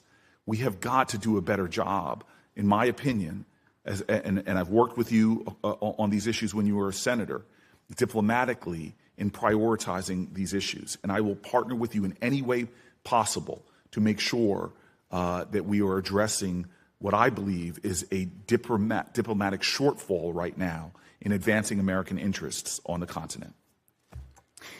If I might just real quick, we haven't closed any embassies, so I think people are responding to like articles talking about the potential for embassy closures and things of that nature, but we haven't closed any embassies, and we have been engaged. Listen, Africa, to me, is one of the priorities that I've set for us in terms of our global view because of the opportunities, because of the youth of the continent, because of explosive growth that we're going to foresee. And as an example of it, one of the things we prioritized, which a lot of people thought was intractable, was trying to reach a peace agreement between the DRC and Rwanda. Now, it's not done, but we brought them both here to Washington, D.C. about a month ago. They signed a memorandum of understanding. The negotiations are moving forward. They're actually moving forward very well. Our hope is to arrive at a peace deal there that ultimately ends what was turning out to be a very brutal and difficult conflict. So I take your point on Sudan and the need for an envoy. We would love to find the right person to handle that portfolio because it has to be the right person. And we have played a supportive role. For example, the UK, about a month and a half ago, led a Sudan summit in London for a day, where a lot of other countries, we sent someone, we've offered to be helpful and work with them on it, but a lot of other countries either didn't make commitments or didn't live up to the commitments. The summit sort of was a minor disappointment because while everyone talks a big game around the world about it, they're not stepping up. But I take your point. I'll get you your answer on the flights because I'm not aware of that specific waiver. And on the envoy, we'd love to work with you to find the right person. And the ambassadors and other things, I'll reach out to your office on. Senator Cornyn. Thank you, Mr. Secretary. I'm proud of my vote for you. To confirm you as Secretary of State. We all know you well, having worked with you for many years. We know of your the qualities that you bring to this job, and I think you're exactly the right person for this job in a very dangerous and turbulent world. When I look at what you and the administration has done it's May the 20th. January the 20th, President Trump was sworn into office, but just a few of the things that have happened during that time, obviously the critical minerals deal in Ukraine, the Pakistani-Indian conflict, which could have resulted in a nuclear conflict between two nuclear-armed countries, things back closer to where I live, the Mexican water deal that was negotiated with Mexico. I'm frankly amazed at your stamina and what you and the administration have been able to do in a short period of time. And listening to some of the criticism that I've heard this morning, it reminded me of a quote from NFL quarterback Aaron Rodgers talking about dealing with criticism, things he wished he had known when he was younger. And he said, never listen to criticism from somebody that you never would have taken advice from in the first place. But let me ask you specifically about two issues. One has to do with Ukraine and peace negotiations. I applaud you and the administration, and particularly President Trump, for initiating these negotiations between Ukraine and Russia and try to bring a peace, or at least a ceasefire, between these warring countries. This is enormously dangerous, as you know better than most, because it could easily spill over into the rest of Europe, result in NATO becoming involved and the like. But I wonder what you believe Mr. Putin's motivations are. Do you think that he is engaging in these negotiations in good faith, that he intends to give something in order to get something, or not? Well, I think that's on the question of Putin. I think that's still an open question. I think he approaches it, we have to assume, from a cold, calculated cost-benefit, nation-state evaluation of what's in the best interest of his view of Russia. What I'm pretty certain of is this is not the war he thought he was getting. When he first invaded Ukraine, I think he anticipated that the government would collapse and that he would be greeted as a liberator, and it has not turned out that way. And in fact, Russia today controls less territory than they did after the first 2 months of the war. So they've suffered significant losses. They've suffered the losses of at least, by some estimates, 250,000 men in uniform, and the Ukrainians have suffered less, but nonetheless suffered as well. It is a battlefield today in which the front lines move 10 kilometers at a time in one direction or another. Even if they're advancing at a tremendously high cost. But the challenge Russia faces now is their entire economy is built around the war effort. Their entire economy is built around munitions production and, frankly, around the fact that you've deployed about 1 million to 1.5 million people to the front lines, and they're making a lot more money fighting a war than they would in the private sector. So I think that that's potentially a challenge here in terms of bringing this war to an end. What we've tried to do is find any way forward to end this conflict. We think it is costly, it is deadly, it is disruptive, and we want to see it end. We want to see it end because of the destruction to Ukraine. We want to see it end because of the strains it's placing on the budgets of countries, neighboring countries, and the fears that it's stirring up in their regard. We want to see the conflict end in a way that's enduring. Meaning not a peace that lasts 3 months and then restarts again, but something that's enduring, that both sides can live with for a long period of time without it restarting again. And that's hard. There's a reason why. This an effort that I wish would have started 2 years ago, but it's starting now. We've done the best we can because we are able to talk to both sides. Obviously, only one side is getting American aid, and only one side is receiving American sanctions. But nonetheless, we think it's important to preserve our ability to talk to both sides. The president is fully aware and has intimated on a number of occasions that he has options available to him in the sanctions field that he could pursue if, in fact, he determines that Putin is not interested in negotiating. But by the same token, I think the president is very committed to ending the dying, ending the bloodshed, ending the destruction, and he wants to preserve, as long as he possibly can, the opportunity to influence both sides towards peace. The minute you do certain things, your influence over one of the two sides to at least lead to peace really diminishes. And then we're back to where we were in January when he went into the White House, which is with no one had a clear path forward. I mean, there had been no... The first time Russians and Ukrainians have actually met directly and spoken was 3 days ago in Turkey. They had not spoken since the Istanbul process in 2022 had failed. So there are 1,000 prisoners that are going to be released from both sides from a humanitarian standpoint. That's good. What we haven't seen yet is moves towards peace. It's our understanding that the Russians are going to write up terms for what they would require in order to reach a ceasefire that then would allow broader negotiations. We await those terms, and then we'll have a much better understanding about Mr. Putin's calculation once we see what those terms look like. So to quote you, the jury's still out. These are complex conflicts, obviously, that are difficult to bring to bear, and there are a lot of other things playing at stake. But I do think that whatever offer Russia puts on the table, if in fact they do, as they said they were going to do, they put an offer on the table and say, if this happens, we agree to a ceasefire and further negotiations. I think that offer will tell us a lot about their intent here in the short term. Well, I applaud your and President Trump's efforts to try to bring a ceasefire and hopefully a peaceful outcome to this terrible bloodshed, which has devastated both sides, the Ukrainians and the Russian people.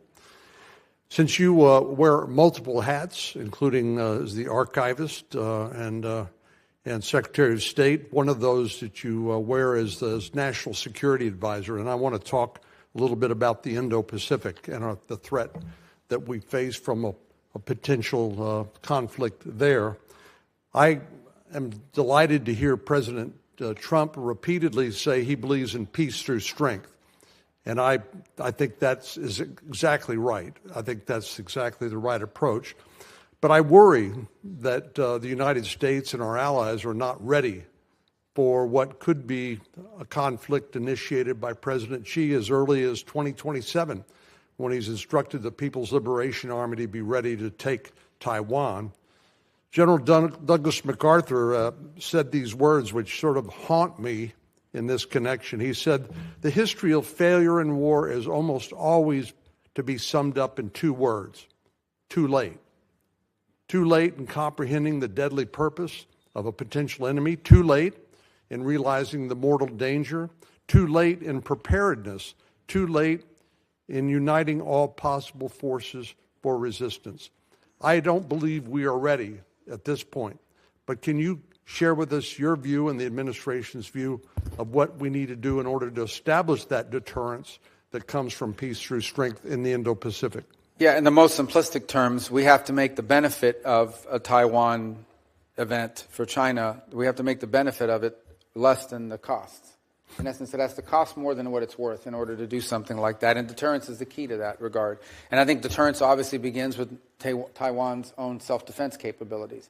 And the harder they are to take militarily, the more time I think they buy for themselves in that regard. I think it continues by having a credible regional deterrent, not just the United States, but Japan and other allied countries around the world, and an increased interest in the Indo-Pacific, by the way, from our European allies.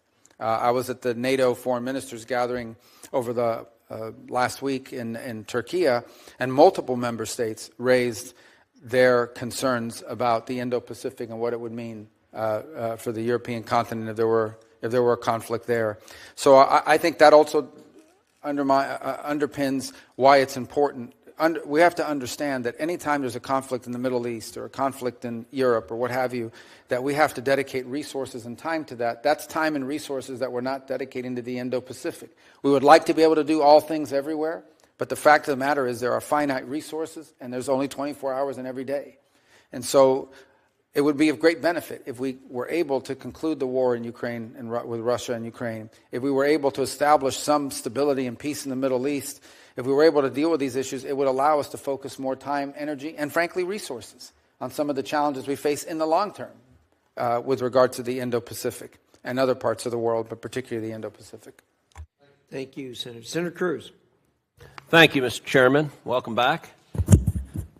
When you were last testifying before this committee, you and I talked about water in South Texas, and we talked about the 1944 Water Treaty. As you know well, South Texas has, for the last 4 years, faced a severe drought, and that drought has been substantially exacerbated by the conduct of the government of Mexico, and in particular, its repeated and flagrant violations of the 1944 Water Treaty. Under that treaty, Mexico is obligated to provide 350,000 acre-feet of water each year to South Texas. Mexico was breaking that treaty, and there were 1.3 million acre-feet of water in arrears. As a consequence, South Texas is facing a massive drought. South Texas farmers are putting out of production up to half their acreage. They're laying off workers. Last year, the only sugar mill in the state of Texas closed because sugar farmers could not get the water to grow their crop. And you committed at that hearing to work with me and assist in pressuring Mexico to comply with that treaty. In the months since then, you have followed through on that commitment. You have leaned in vigorously with the government of Mexico. Your deputy, Chris Landau, has done the same thing. Agriculture Secretary Brooke Rollins has done the same thing. And then critically, President Trump put out a public statement on Truth Social, making clear to Mexico that there would be serious consequences, sanctions and tariffs if they did not comply with the water treaty. I will say, as a result of the president's leadership and your hard work, we've had a major victory for South Texas, and Mexico has committed to providing 400,000 acre-feet of water, which is desperately needed. So I want to just start by saying thank you.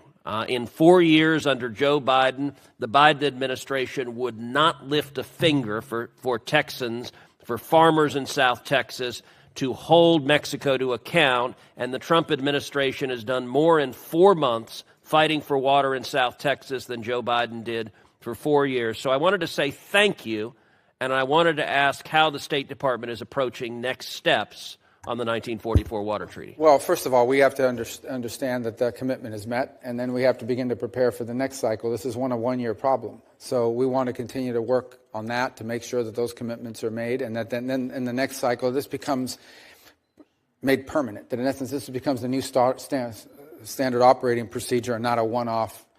And by the way, it has to be something that exists beyond the presidency of the current president, because if the next president doesn't prioritize it, it could go back. So I just think this continued engagement with them on our expectations. The truth of the matter is, and in fairness, the Mexican government has grown increasingly cooperative on a number of fronts, both on national security issues and common security issues, but also on issues such as this.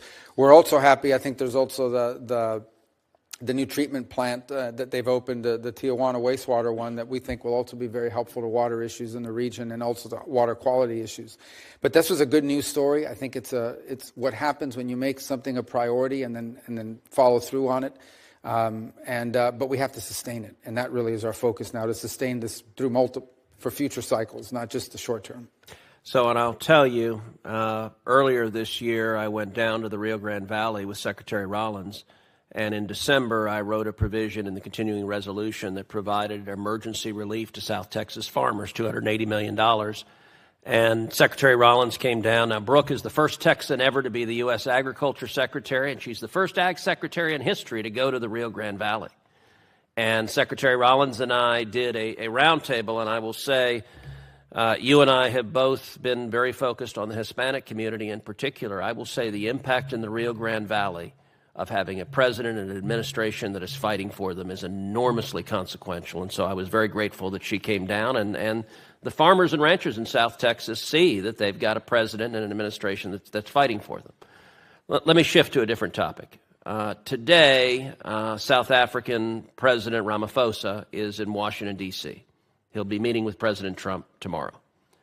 You and the president, as well as other administration officials, have repeatedly and rightly criticized South African policies on issues ranging from human rights to activities that directly undermine American national security.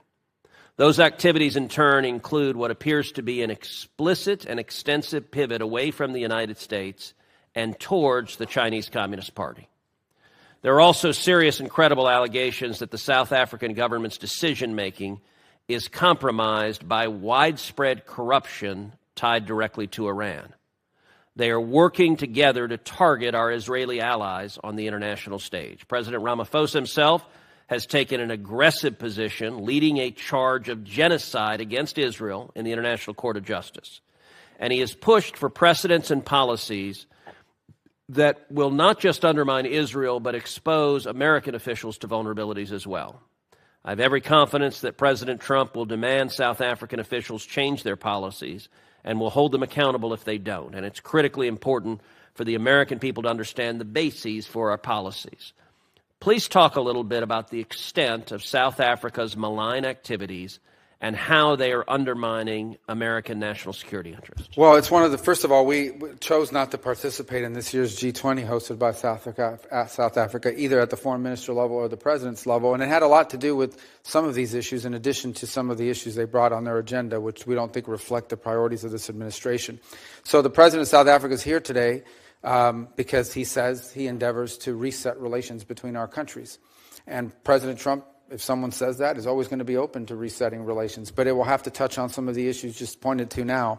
Obviously, the position they've adopted towards Israel is way, not just off balance, but completely geared towards one side. And it makes one wonder about these allegations that are out there now of foreign influence, including with Iran. They clearly, on the global stage, and multiple multinational organizations, have consistently been a vote against America's interests, time and again. Not one-off. You always understand when some country has to go in one direction opposite to you, because, you know, that happens. That's what diplomacy is ultimately about. Diplomacy is also about when we're aligned, we work together. When we're unaligned, we have to talk. But when one country is consistently unaligned with the United States on issue after issue after issue after issue, now you have to make conclusions about it.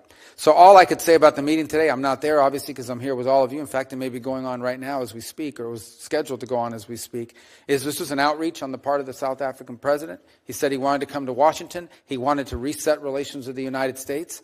I have no reports as to how that meeting has gone so far. If there's a willingness on their side to reset relations, obviously was something we'll explore, but we do so with eyes wide open to what they've done so far. And how does their campaign against Israel undermine America? Well, I think, first of all, because it echoes some of the charges that are being made by some of the biggest enemies of Israel that happen to be ours, whether it's Iran, whether it's these radical groups that chant death to America, death to Israel. So we're very concerned about that. I also think there's real concern in our mind about some of these international institutions that, frankly, South Africa has lined up strongly behind, who would seek to, if they could, jail, imprison, indict American office holders because of some of the positions we've taken on public policy, even though we're not members to the conventions that create these entities. So if you talk about these groups they are in essence utilizing their forum on the national stage as a nation state under this president and this leadership to echo the claims and the positions taken by not just Iran, but in many cases China as well. Thank you. Thank you, Senator Cruz. Marco, thank you. I can confidently say I speak for the majority of this committee when I tell you how proud we are of what you're doing and your success as Secretary of State and the other hats you wear, too many of which there are to reiterate here. And I'm sorry that there were intemperate remarks here, as happens from time to time in the committee, but you know how that goes. You've served here. But thank you. There may be some questions for the record, which the members can submit until 5 o'clock tomorrow night.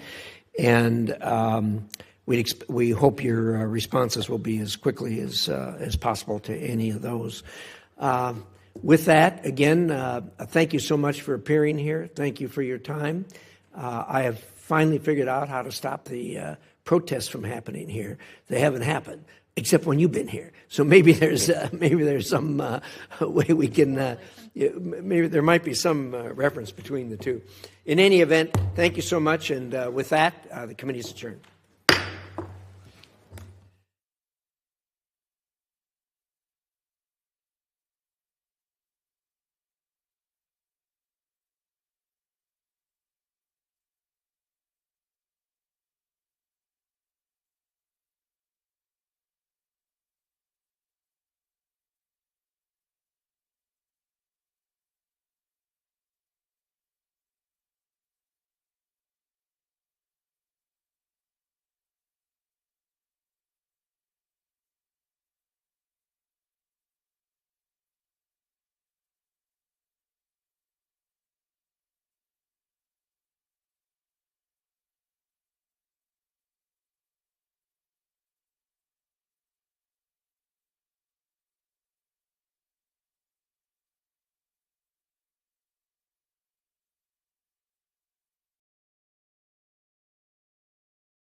The committee will come to order. Secretary Rubio, thank you. We're probably violating the Geneva Convention doing all this in one day, but I know you've had a long day, and I appreciate you coming to the committee.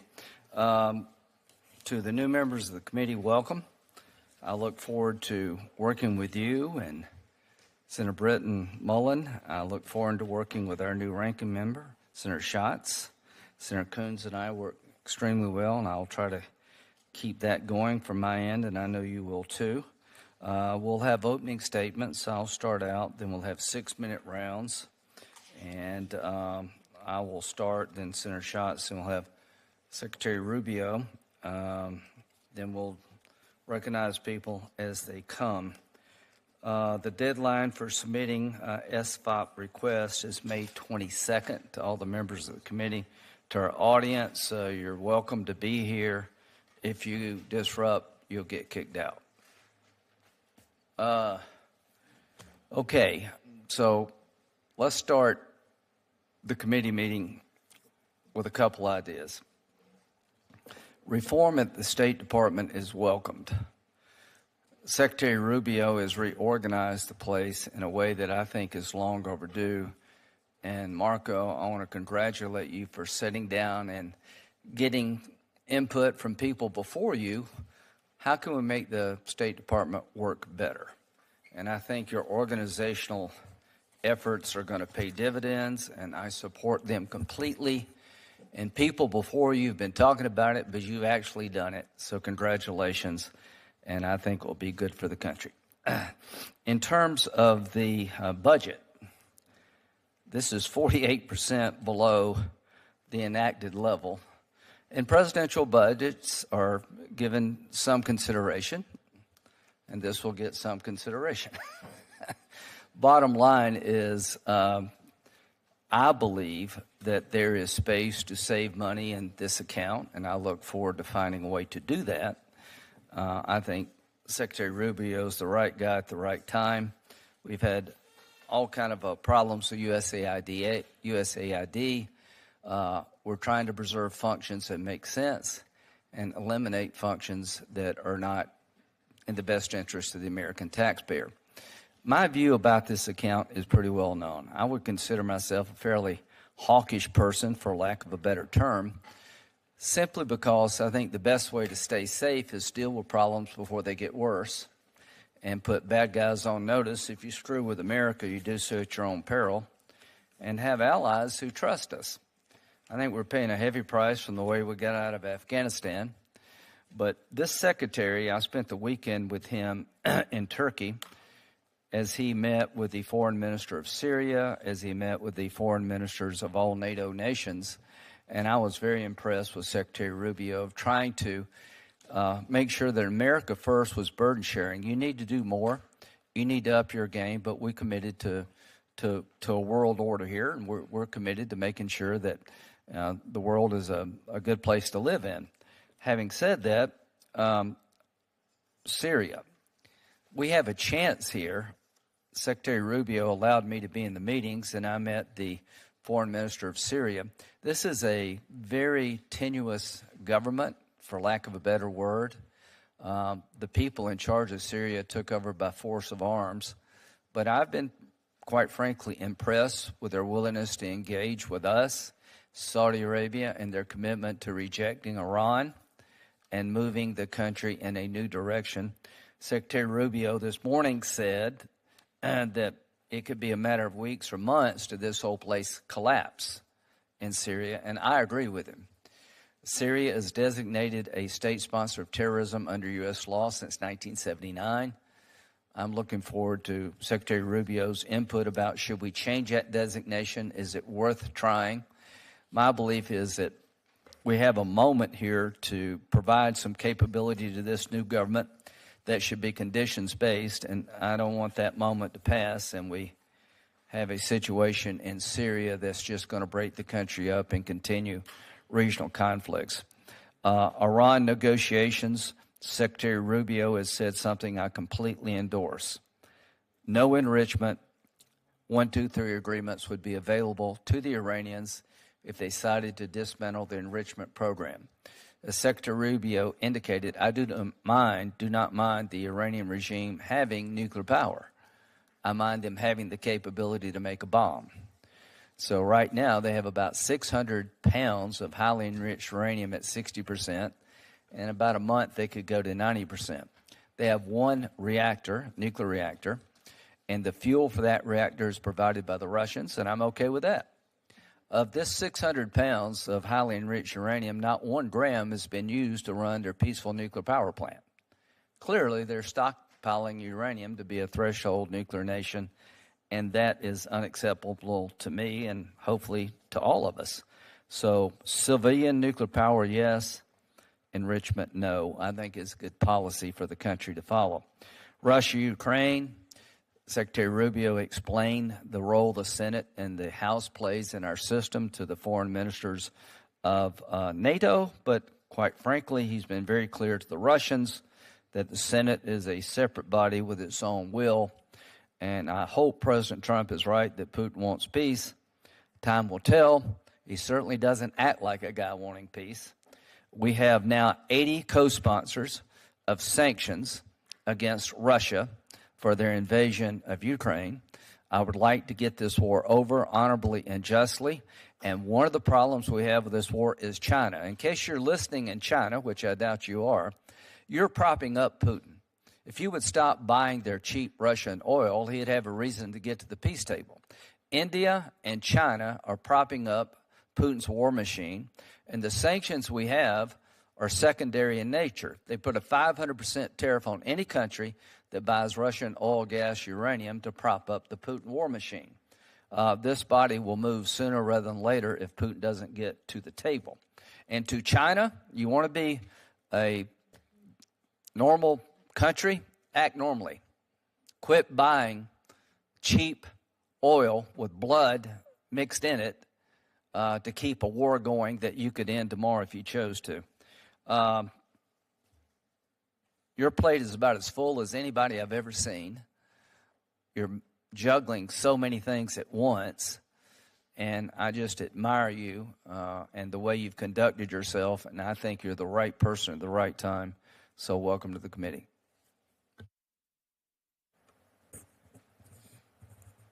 Thank you, Chairman Graham. Secretary, good to see you again. It's been an hour or so. For all of the disruption of the past few months, we are still in a position to write a bipartisan bill in SFOPs, but things need to change if we're going to be successful. If the goal, and I want everyone to hear this, including my Democratic colleagues, if the goal is to reform American foreign assistance so that we can do fewer things and better, then you were pushing on an open door to begin with. If the goal is to reduce overhead, make more strategic investments, and eliminate the tiny fraction of programs that you feel aren't essential to those objectives, you will have bipartisan support for that conversation. Making reforms to be smarter and more strategic with our investments while also preserving the things that were already working, PEPFAR, FMF, life-saving aid, disaster response, is still possible. And Mr. Secretary, I think you know I'm sincere in wanting to work with you to enact a bill that does just that. But we also have to have an honest conversation about what has been happening. And I want to address a few claims this morning. You said that PEPFAR is 85% functional. You've actually cut it to 70%, and by law, you are required to spend the remainder. You have said repeatedly that only 12% of assistance reaches local populations, quoting Samantha Power from a previous report. That is actually not true. The USAID report from last year found that 12% of aid is implemented by local organizations, but that's completely separate from the question of how much aid is actually reaching people. That's Catholic Charities, that's the World Food Program, that's CARE, that is not overhead. Those are other organizations, not local organizations, but flagship American organizations that deliver aid abroad. You have said there is waste and fraud and abuse. I encourage you to make any referrals necessary to the inspectors general. You've said sharing information and taking comments from Congress is essential, but there was only one briefing. I'm hoping all of that can change. As I said earlier, The changes that you're making are not occurring in a vacuum. They are having catastrophic outcomes in the real world. Kids are dying. Mothers are passing HIV onto newborns. We are abandoning our Indo-Pacific partners and paving the way for China to swoop in. And allies are having to beg for the FMF, which they've come to rely on. Even the few programs that have been retained are having a hard time implementing effectively. Fighting HIV/AIDS, helping partners defend themselves, respond to disasters, that is not woke or leftist or radical. It is a foundation of American foreign policy, and they are all under threat. And anytime we've asked for clarity about what the administration is doing, we've gotten very little. The programs that you've repeatedly pointed to as wasteful make up less than 0.5% of the total SFOP's budget. So we're talking about less than 0.5% of less than 0.5% of American discretionary spending. And if the deal was to immediately take all of those offending programs, eliminate them, and enact them, you would be pushing on an open door. But most of all, I want you to understand how important I think it is for the United States of America, for President Trump, for you as a secretary, for us to get to some rhythm of bipartisanship where the Article 1 branch works with you to enact an SFOPS bill. We are ready to do so, but we need some level of correspondence, interaction, transparency, and cooperation. Thank you. Secretary Rubio. Well, thank you. And I'm not going to give the written remarks. I'm just going to sort of walk you through this a little bit. That's the way these things are supposed to work, I hope. And let me first start out by saying what is the goal here? Because I think it's important, even though we're going to talk about spending and all of that, you're going to do your own appropriations process. We recognize that. But I wanted to explain to you the organization. You have a chart behind you, the new organizational chart. And this is really the launch pad because that's what we're funding. That's what the appropriations bill will be funding. If you had the old one, you would struggle to see what the big difference. I mean, they're different, but there's still a lot of boxes up there. And I want you to understand the primary thing we did, that I wanted to do, and that I alluded to during my confirmation hearing. I want the entire toolbox of American foreign policy to reside within the Department of State, in particular within our regional bureaus that cover the different regions of the world and ultimately down to our embassy. Senator Graham mentioned a moment ago about Syria. It was going to be one of the first test cases of whether this works or not. And what I mean by that is we have an embassy. It's obviously in exile. It's outside. It's in Turkey. We are going to rely on them to tell us, okay, we're on the ground. We've gone in. We've met with the transitional authorities. Here are the things they need. These are the 3, 4, 5 things they need right now. And we need to be nimble enough to provide that. But it needs to be driven from the bottom up, not the top down. I want you all to understand what I inherited when I go into the State Department. I get a memo asking for a decision. Sometimes these memos have 30 to 35 boxes in them that have to be checked off. Each box has to be checked off by somebody on a desk before it even gets to me. That just doesn't work. It certainly doesn't work in the 21st century when events happen very quickly. And so we need to be nimble enough to make a decision, but we also have to make sure that these decisions are being made as close to the front lines as possible. What is the front lines of diplomacy? It is our embassies. It is the men and women who are deployed abroad on the ground who are hearing every single day. And so that's our number one goal. The number two goal is to have, as I said, all the tools of foreign policy in the same toolbox. Foreign aid is a tool of our foreign policy. It is not the only tool of our foreign policy. It has to be taken in conjunction with all of these other things that we do, and they have to be intertwined. Now, perhaps your experience was different, but I went to multiple countries around the world where I would go to the embassy, and the embassy was upset at USAID because the embassy was pursuing one route, maybe closer to a leader who was less than ideal, but we had a geopolitical interest, why we wanted to get closer to these people. And then USAID was funding a program that made the government angry. And so it cut off our ability. Now, maybe we still do that, but there has to be a balance here. There can't be if they're two separate entities arguing with each other, in some cases not even communicating. In other cases, this was my recent trip to the Caribbean, where they told me America's always been very generous at giving us things you think we need, as opposed to the aid we think we need. And the aid they think they need in some of these countries is they need to build up police departments. They need to build up law enforcement so they can interdict drugs and secure the streets. And if they get that right, then they can send kids to school. Then they can attract foreign investment to their country. But they have to get that part right. The third dynamic that I say, and I leave humanitarian aside because obviously natural disasters happen and these things will recur. But the best foreign aid is foreign aid that ends. You know why it ends?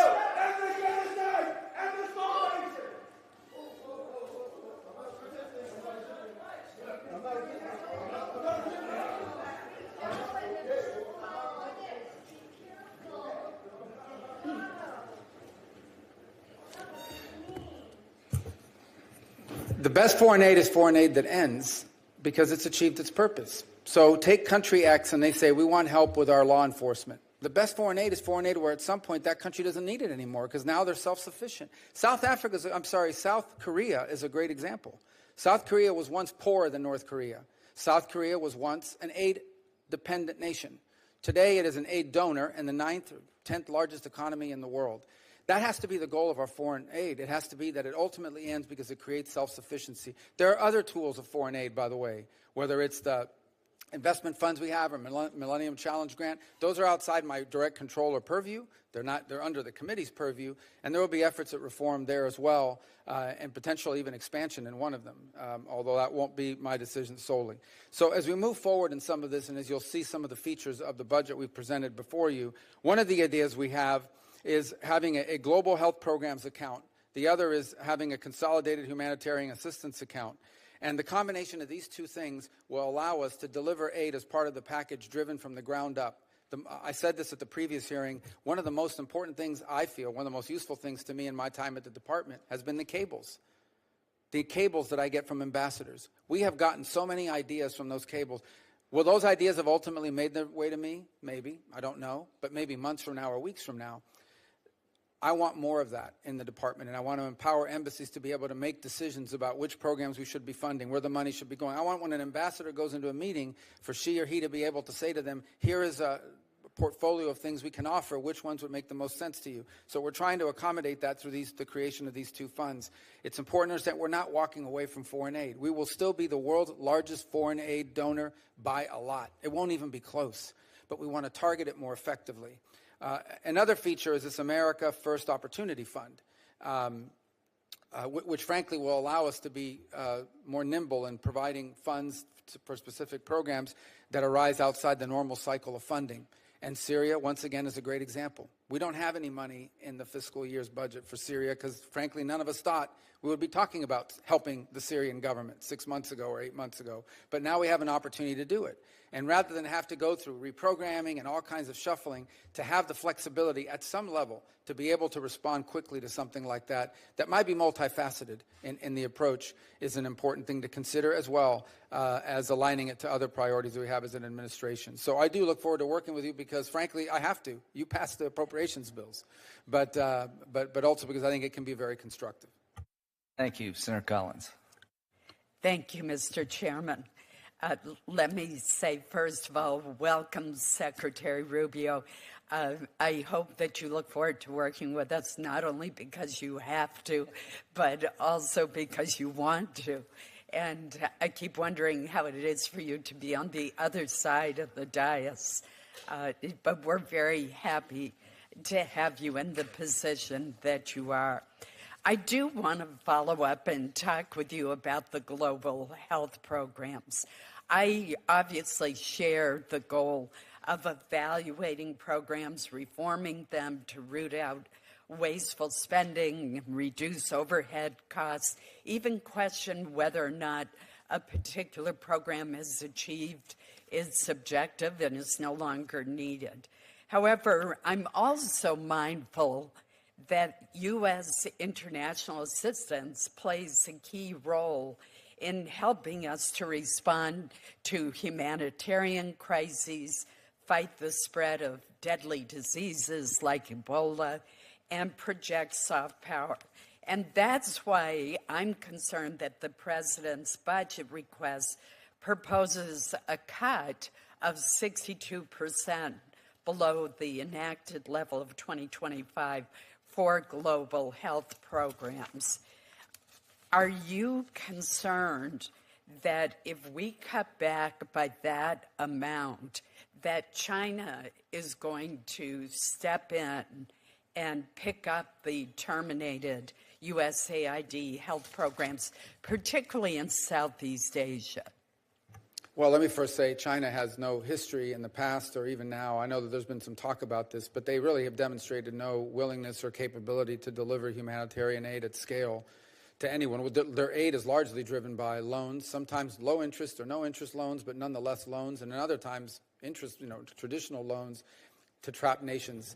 They also give you the money so that you hire their companies to do the work. But on the space of humanitarian, they are not a major player. As I said, even on humanitarian assistance, the United States dwarfs the next 9 or 10 countries on the list in terms of what we provide.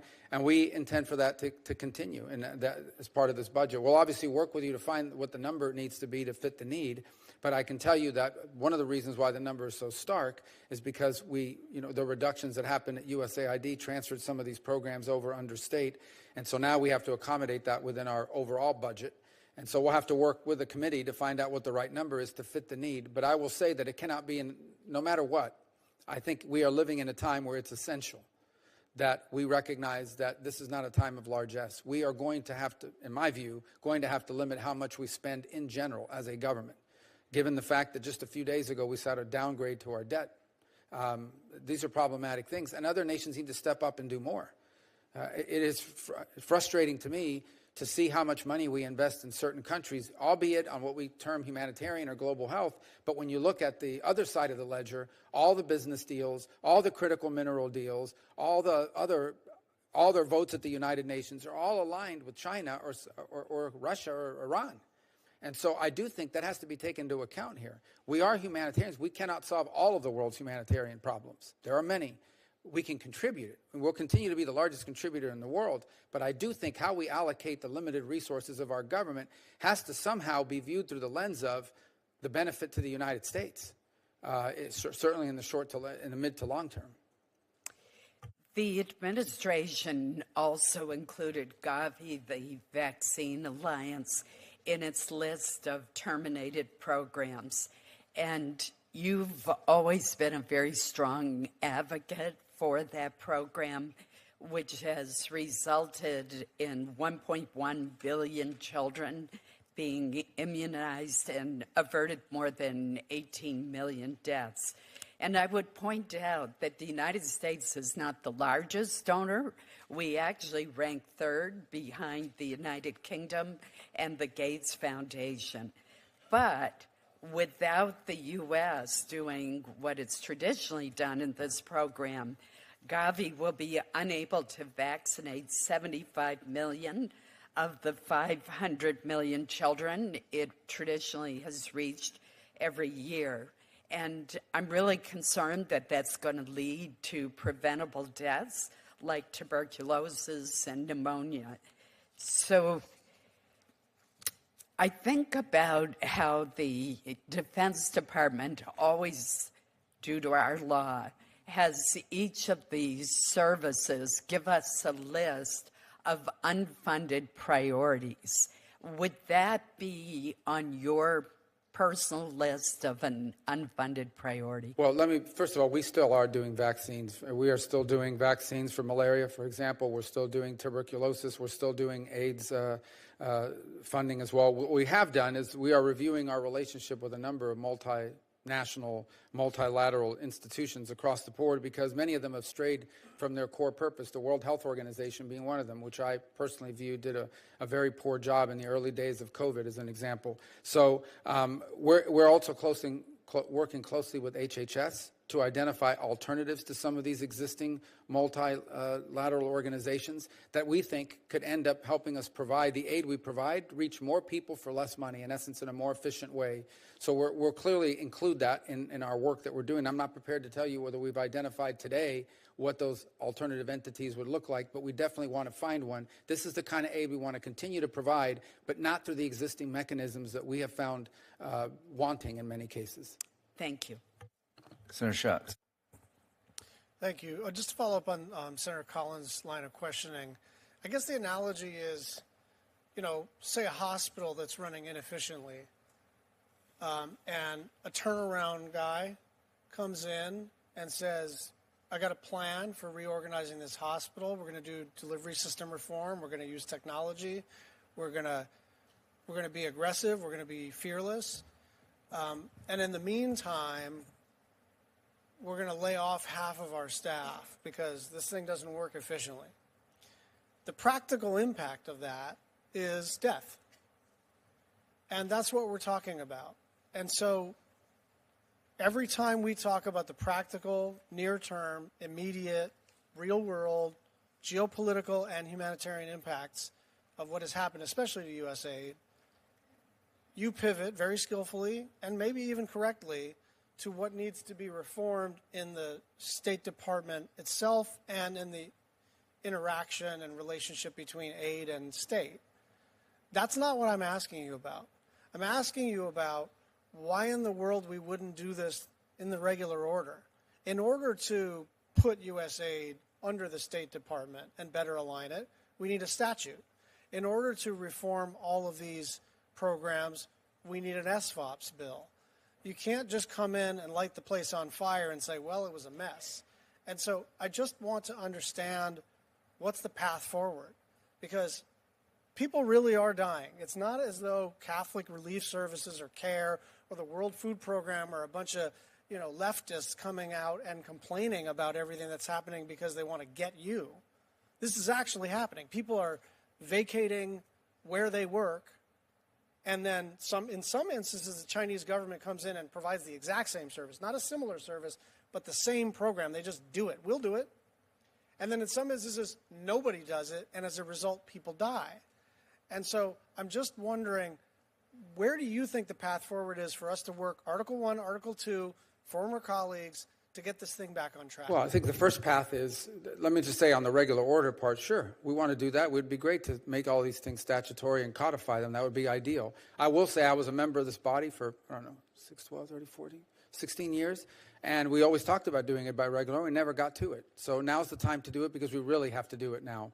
The second point I would make is the U.S. is going to continue to be a very generous donor for humanity. I would venture to guess that for the rest of our lifetime, no nation on earth, if we can still afford it, no nation on earth will continue to do more for humanitarian assistance, for food and medicine and life-saving services, and even for developmental assistance.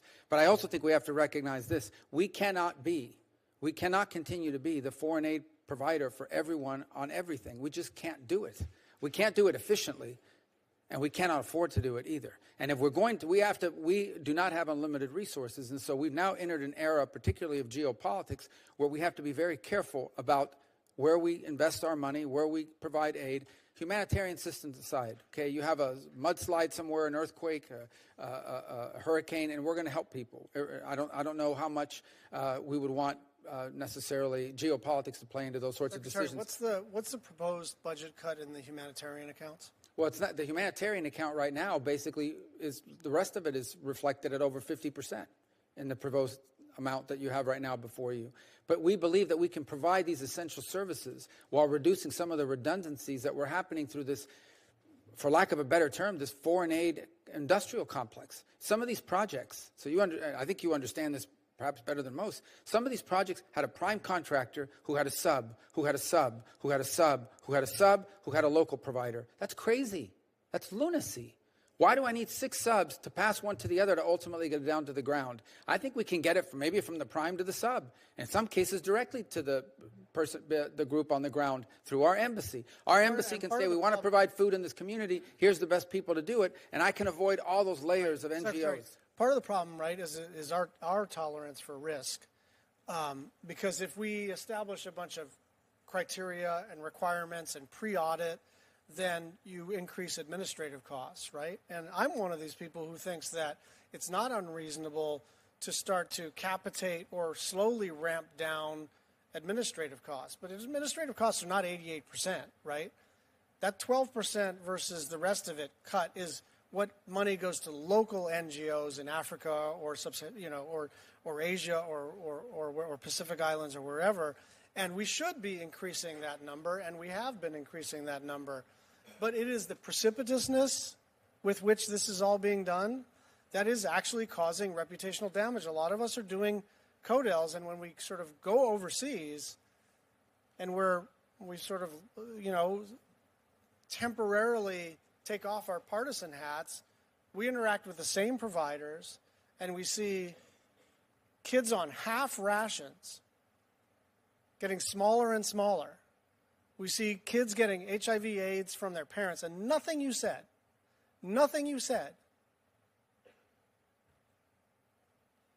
in order to implement anything that you're talking about, is it necessary for us to allow children to die?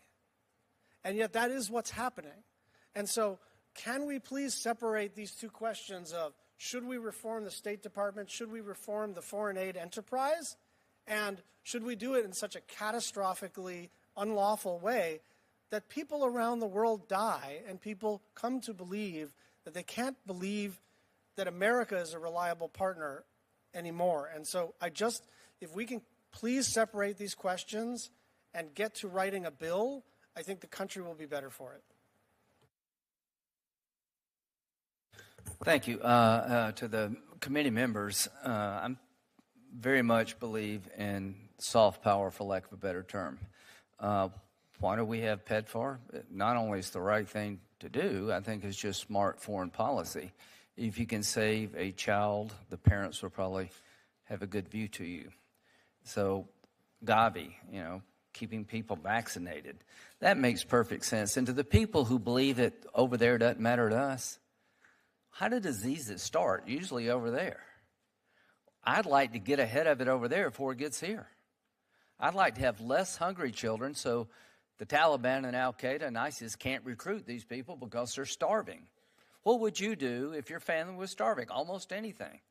$500 goes a long way for a starving family. So this to me is national security in another form. And to the people who don't get that, you're missing a lot. You're missing how terrorists recruit. They love chaos. They love situations where people are starving and can't send their kids to school and they can't feed themselves because they'll fill in that vacuum. But I will say this about Secretary Rubio. He gets it better than anybody, and I will work with you to change the system to make it more logical, more effective. But I am here to tell you, if we eliminate some of these programs that create stability over there, the chaos will surely come here. And if you don't get that, you've missed a lot of history. Having